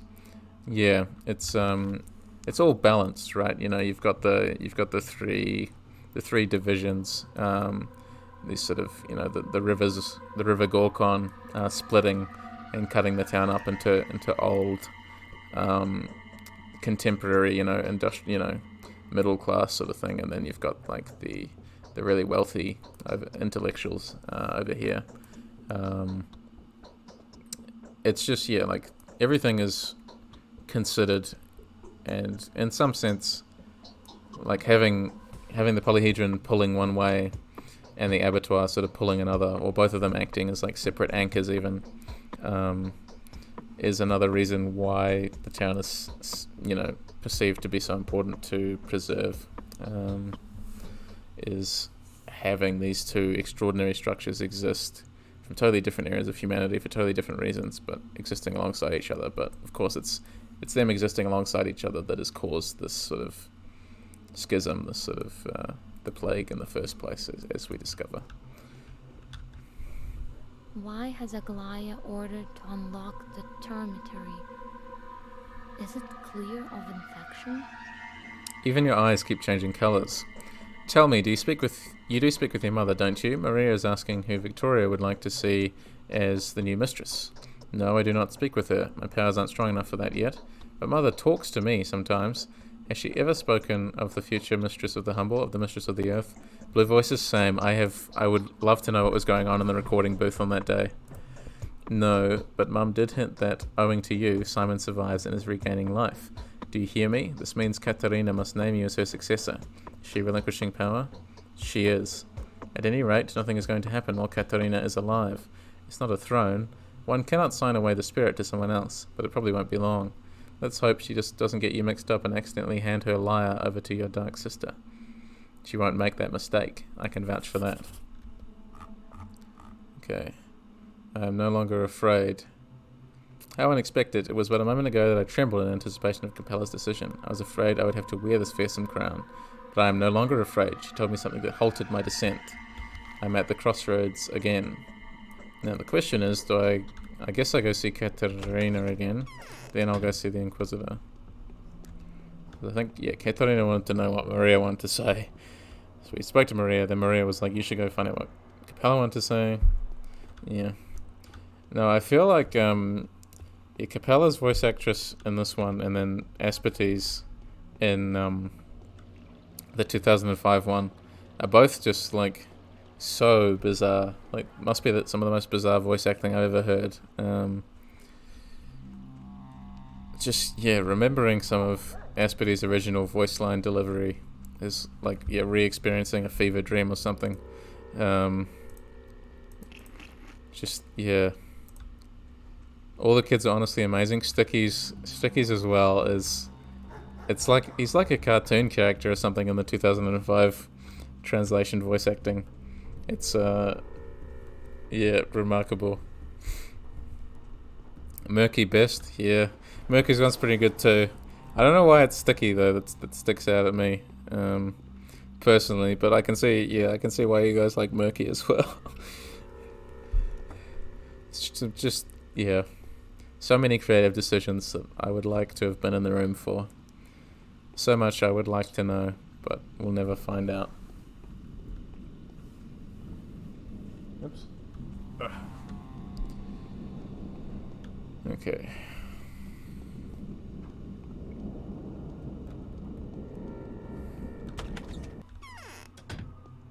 Hello. Matchmakers are coming, trying to woo me. Ah, it's you, daughter dear. I'm back, Katerina. I've asked about the mistress-to-be. What are they saying? They said they'd recognize my power, but not my sister's. Well, so be it. Is there something you want to ask me? Tell me, Katerina, was it of your own volition that you, the Sabarovs, abetted this terrible pestilence? There's nothing to tell. Everything is clear.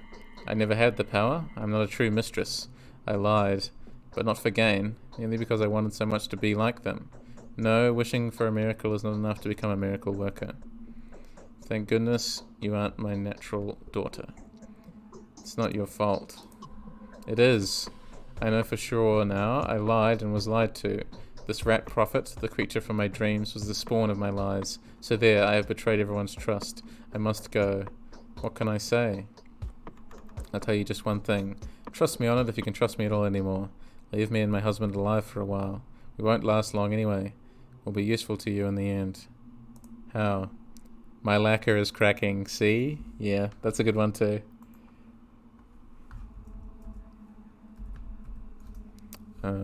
You're going to need a bound following. People whose entire inner nature, whose blood, cells, heart and livers will acknowledge that they've lived a bad, sinful life.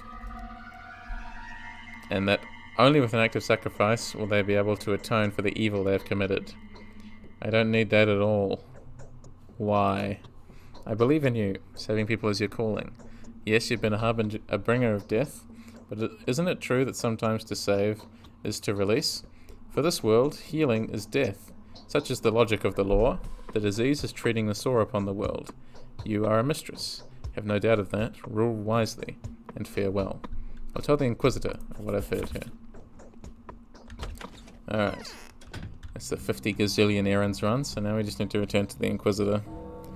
And then we will have finished day 7. So we're getting, we're getting pretty close to the end already. I feel like I've been able to blaze through Clara's a bit faster. Though it's also helped that, unlike the Bachelor's one, I've at least been somewhat more reliable with streams in general. So, I've been able to set aside more time. Rather than when I started the Bachelor's one, it was sort of, a real shot in the dark as to when I'd be able to stream. But yeah, now it's been alright really.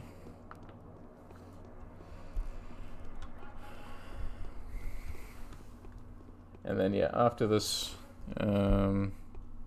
finish Yakuza, I reckon. Having a lot of fun with that. I would like to, I think what I'm going to have to do on my channel is sort of break up the archive streams into horror, and then probably like have a non-horror category as well.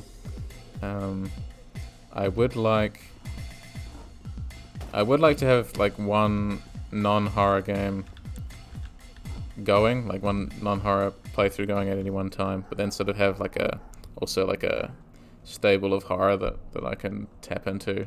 But just whenever I need a break from horror, it would be cool to sort of have something in mind every time, and sort of be like, well, let's play this for like a change of pace. I think that would probably be a healthy thing for the channel. And Yakuza, I feel like this turned out to be a pretty decent choice. Yeah, it's just still trying to find the balance. Went and watched Yakuza PS2 footage. They really gave Kiryu a glow up in Kiwami. It's the PS2 game is really something. I was about to say something special, but I think really something is really all you need to say about it. It is very charming. I am very fond of it. But you can see why they changed it. I wonder, who is standing before me? Do you know the answer? I fulfilled the task you gave me. Of course you have. I'll tell you a little secret. There was no way you could have failed at it. How is that possible? My dear child, no matter what you did, I would draw the correct conclusions. No one's taken your freedom away from you. You can refuse if you like. You can attempt to escape. And if you succeed at it, it won't mean my defeat. All I want is to understand your role in this world. So what happens now? I'm going to give you 3 tests. I'm going to send you to the 3 grimmest loci in this town, the foundations of the 3 pillars its mystery rests upon, 3 symbols representing the 3 worlds it's made up of. Your encounters with each of the three will reveal your essence in its fullness. I don't quite understand. Don't be baffled by the oddness of the tasks I'm giving you. I'm going to watch your behavior. Just act naturally, and I'll observe and draw conclusions. You've already completed the first of my tasks. I don't understand. So here's my first question.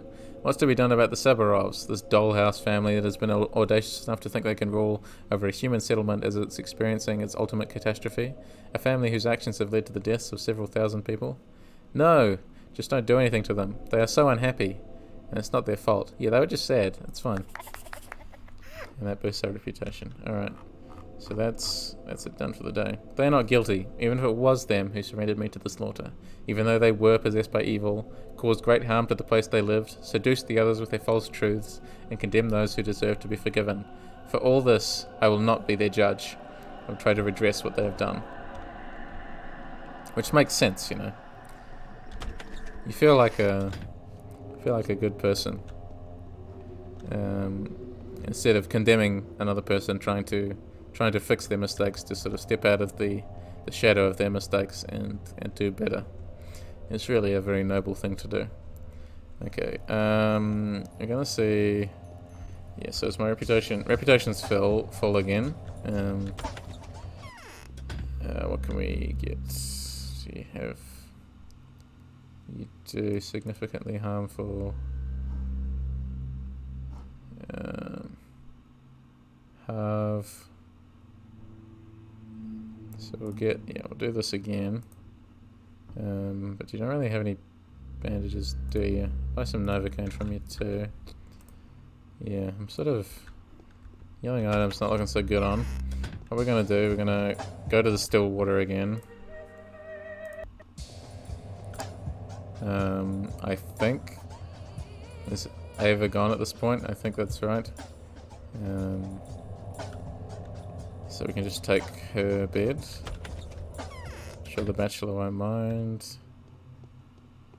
Yep, okay. So we'll save here again.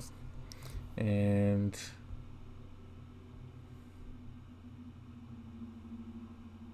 Yeah, Katarina is really a very tragic,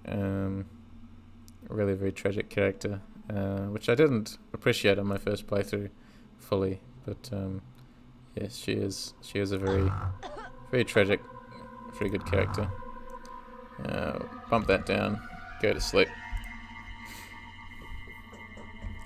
Get some health back. Got that health climb just a little bit. Alright, made it to day 8. That was the controller off to the side vibrating. That's what happens when you take antibiotics. A new mime performance is being rehearsed at the theater. I feel it adds to the atmosphere. Okay. Got today a whole lot of nothing. A lot of plague. All over again. Okay. Yeah, so we got the shadow of the polyhedron here, right? Forming in the stars, the cosmos, which is a recurring motif in Clara's campaign. This idea that yes, she's seeing the true essence of the world in a way that the other characters can't, and that true essence can sort of be born out high in the sky, sort of in the stars. The Inquisitor said, yeah, in the conversation, beginning of the previous day, you know, that the area is a little cosmos, that this is the entirety of the universe, really. That everything that surrounds you is, yeah, just a skybox in a video game, and that there's nothing beyond the limits of the step and the invisible walls that wait for you there. But yeah, all you are is just a plaything, a bunch of capricious powers and over-analytical horror game players and that kind of thing. Okay. So we got a letter from a sister. I saw her in a dream once again, and although she was covering her face with her hands, I saw that her lips were oozing blood. I saw blood trickling from beneath her eyelids and glittering in the cracks of her desiccated palms. I heard her mumble through her fingers. This is not the crowd that seeks me now, not these mindlessly fervent people I came to love so much, not them, but two demons, two destroyers armed to the teeth and devoid of human compassion. They hate me even more than they loathe each other. They want nothing more than my death. They will capture me, make me an object of trade. They will pay generously in silver and blood to learn where I am and tear me limb from limb. The names of the demons are Artemi, spawned by the heat of the earth, and Daniel, begotten by the cold celestial flame. Those are pretty awesome, like, boss subtitles, you know. From my window, I saw each one of them bring a butcher down within the flaming Suwok ring. They are fighting each other now, but neither will win the fight. So I know where that is. So this is the Suwok ring over here, so it's probably in one of these houses. So we'll go check that one out after we watch this play. I know how celestial bodies work. I know the logic of numbers. Yes, Mom. Solid bodies drown in water. It's a law. Life breaks into particles and is reborn again. It is a law. Do you see now how many mysteries the Earth holds? The more terrifying the mystery, the deeper it lies, and the fewer wells can reach them. You can trick anyone but me, the emissary of the powers that be. I know how this world had been built. I know how its life works. I know the laws it operates under. It's supposed to be very simple and proportional. True, Mom. That's what it's supposed to be. True, Mom. That is what it's supposed to be. So let it be. It's not the end of the world. It's just an epidemic. It's gone out of proportion. The law will prevail. I'll restore the balance. Not all is lost. I know where the root of this evil lies. Just the peppiest bunch of actors you've ever heard.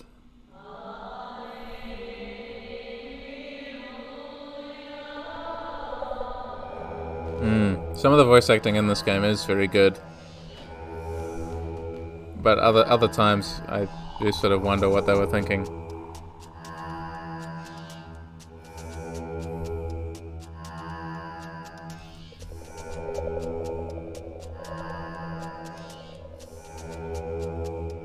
So the usual, yep, pleading for forgiveness in front of the Inquisitor and her torture wheel there. I presume Mark doesn't have anything to say to me today. He's going to say bothering. What? Yep, you're bothering me. I want to be alone. Bothering you? That's odd.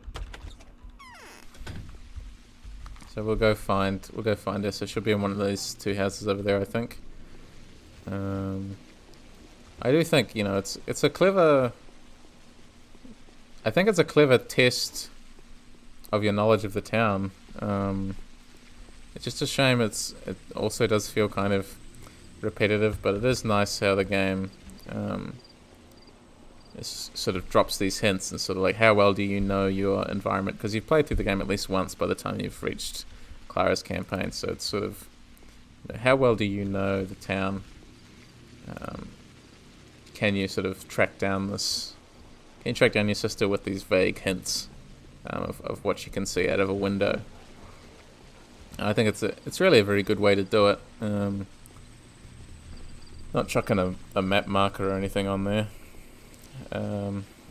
Just trusting the player to do things. It's an underrated experience, isn't it, really? Trusting the player to know what to do and how to do it. The dialogues are very interesting. I don't know, maybe my experience with these side quests is really still coloured by the fact that I'd sort of, you know, I'd played the other two back to back, and then I was playing this one, and it's sort of, you know, didn't feel quite as fleshed out or as full as the other campaigns. But maybe I'm realising that that's been an unfair statement to make this whole time. Because it is still a very impressive campaign, you know. Come to the dark side. I think, yeah, like, I do think part of the problem was that I had just played those other two. I was never in doubt that her route is amazing. I think I was just like immediately comparing it to the other two, and I felt let down in some way. So there was this sort of this like, oh, it's not quite as good, but it's still amazing, you know. It's still pathologic. So let that never have been in any doubt. I still love Clara's route. There's obviously some things I still have yet to appreciate properly, and maybe this is what this playthrough is helping me reappraise. Because I never did replay her campaign properly. So yeah, it's nice to finally do it. Nice to finally have an excuse. Okay, here we go. Another bandage. Been raining pretty solidly for a while now. Clara must just be absolutely the most miserable looking character in the game at the moment. How are we looking? A bit hungry still. Have some vegetables and some meat here. Save. See if we can find... Oh. Alright, that was cheap. That was cheap. How could the game do that to me?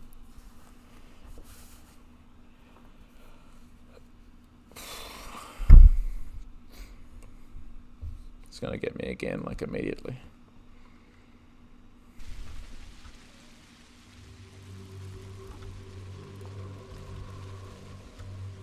They made their best with little time. That they did. Yeah, and I did read about that. Sort of, they were having issues, you know, finishing the game, and the budget was a problem, and all of that. Seriously, get attacked anyway. Whatever. Can't wander through there. So, you know, like, I appreciated and understood why the campaign also wasn't as good. I just always thought it was, like, a shame.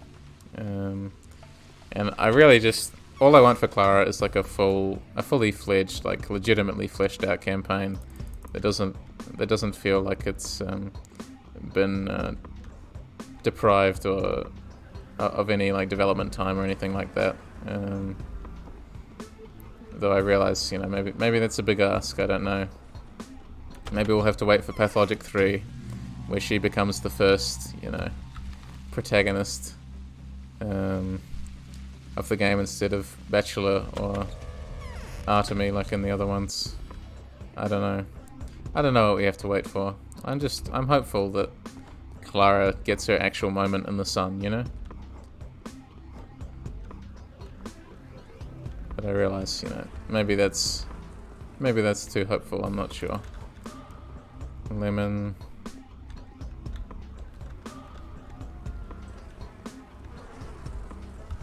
Oh no, I'm stuck.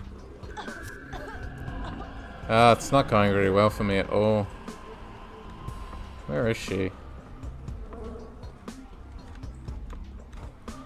People don't even have anything to loot.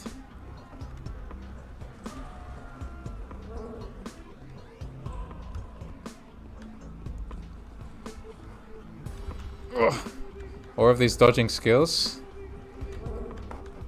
I try my best. Eventually you sort of figure out the patterns, but sometimes you still get stuck on the furniture. There's nothing you can do. Okay. Let me try that again. Alright. Back up we go. Maybe she's on the top floor. Where are you? Maybe she's in the other house still. She must be.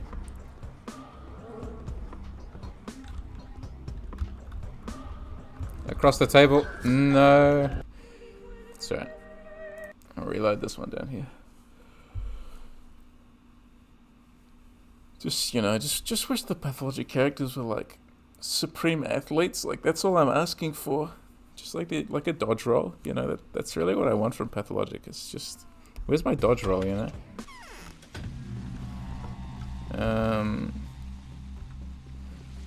Let's see.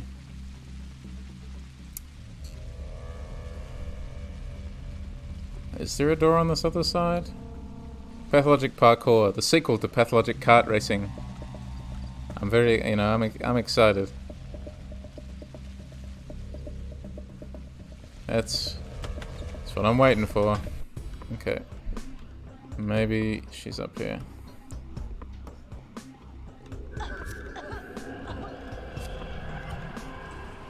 You can climb on street lanterns. You can do a lot of weird stuff with the physics in this game. I just want to... Where is she? Where are you hiding?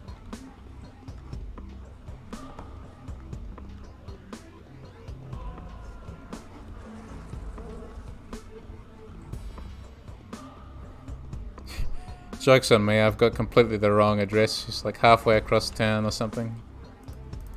Alright, bounce back to this one. She's not there. I'm just going to keep going down the street. I'm just going to hope that she's spying on them from slightly further down. Go for another 10 minutes. 10 minutes. Alright,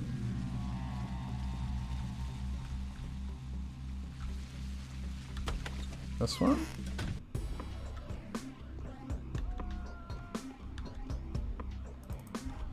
Cool. Take that. Go back out.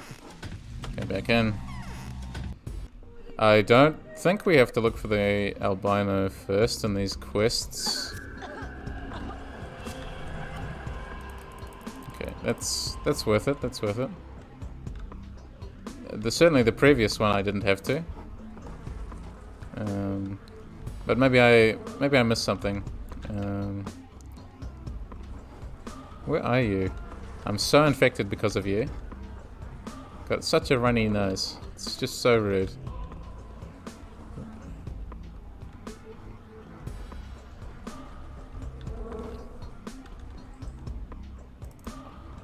Can't believe no one in town is eating their lemons.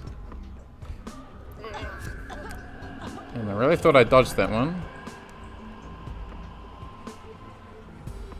So bad. Look at my infection.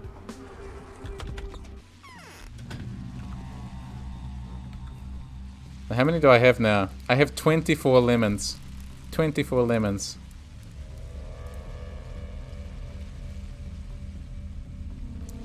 I probably should. I probably should. I think those quests start properly today, don't they? I'm gonna boost my infection, my immunity back up, I mean. Take some of that again. You can hear my controller rumbling. Alright. Awesome. Okay, I'm glad I remembered that correctly. Seriously. Having the worst luck. I genuinely don't know where she is.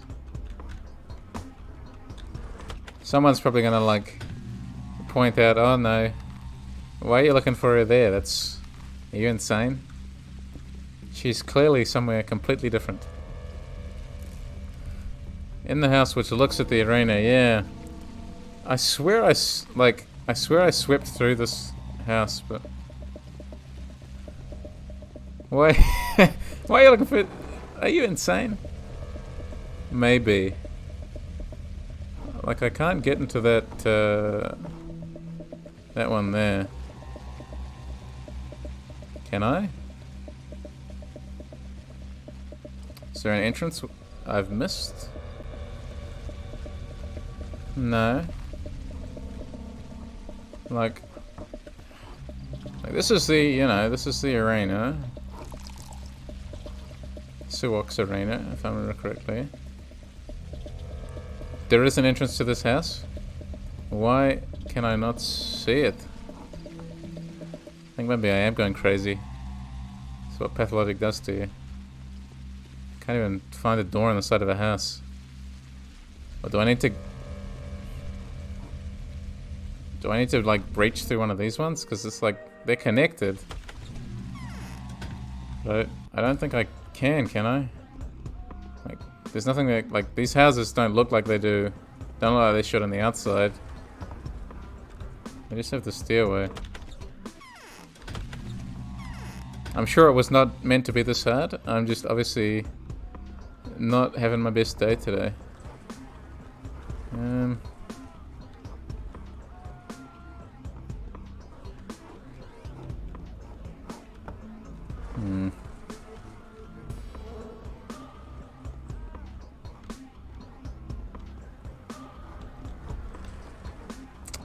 Yeah, no, I'm drawing a blank on this one. Damn. Just happened to kite it around. That's alright.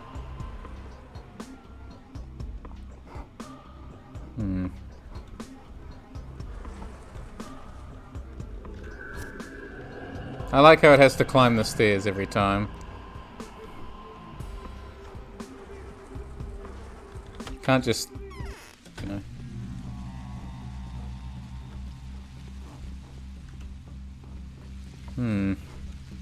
What am I missing?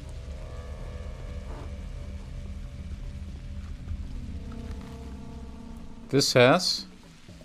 The third from the left? So it should be in this house, is it? This one?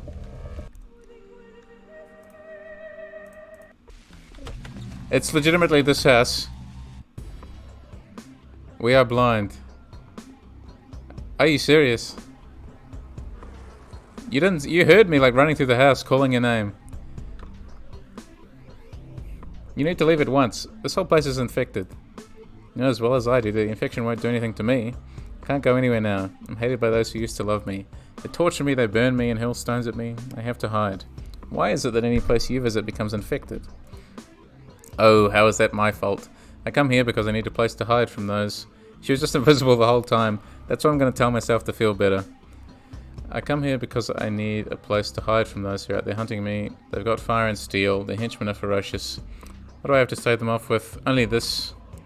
They're too scared to get closer. Those who have remained faithful to me can't do anything to protect me. Who are those faithful? Simple folk, commoners, outcasts, non-bounds, but they've been unafraid of him. He's been my only friend all this time. Him who's taken the blow for me. They're taking care of him, of this absurd and impossible creature. A living thing made of dead matter.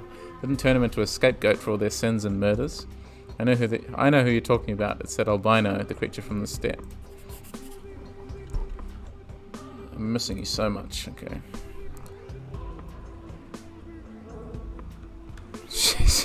She's just pranking. She's probably hiding under the bed before. She's like, no, I was standing by the window the whole time. Trust me.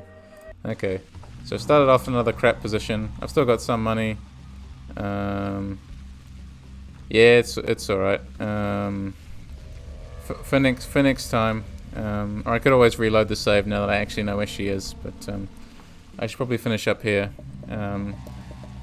But thanks everyone for watching. I hope you enjoyed it.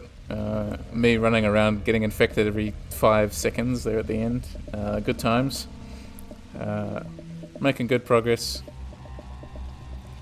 Hey, I'm glad you found it interesting. Glad everyone's enjoying it. Thanks again, BlueVoices, for the sub. I really appreciate it. Didn't die yet. Probably next time. Your sister put you on her prank YouTube channel, -50 reputation. Yeah, I don't see any way of coming back from this other than the trusty old girl boss gun. But thanks everyone. I'll see everyone hopefully next week for a longer stream, which will either be Silent Hill or Pathologic or Yakuza. Haven't decided yet. But thanks everyone. Catch you later. Stay safe.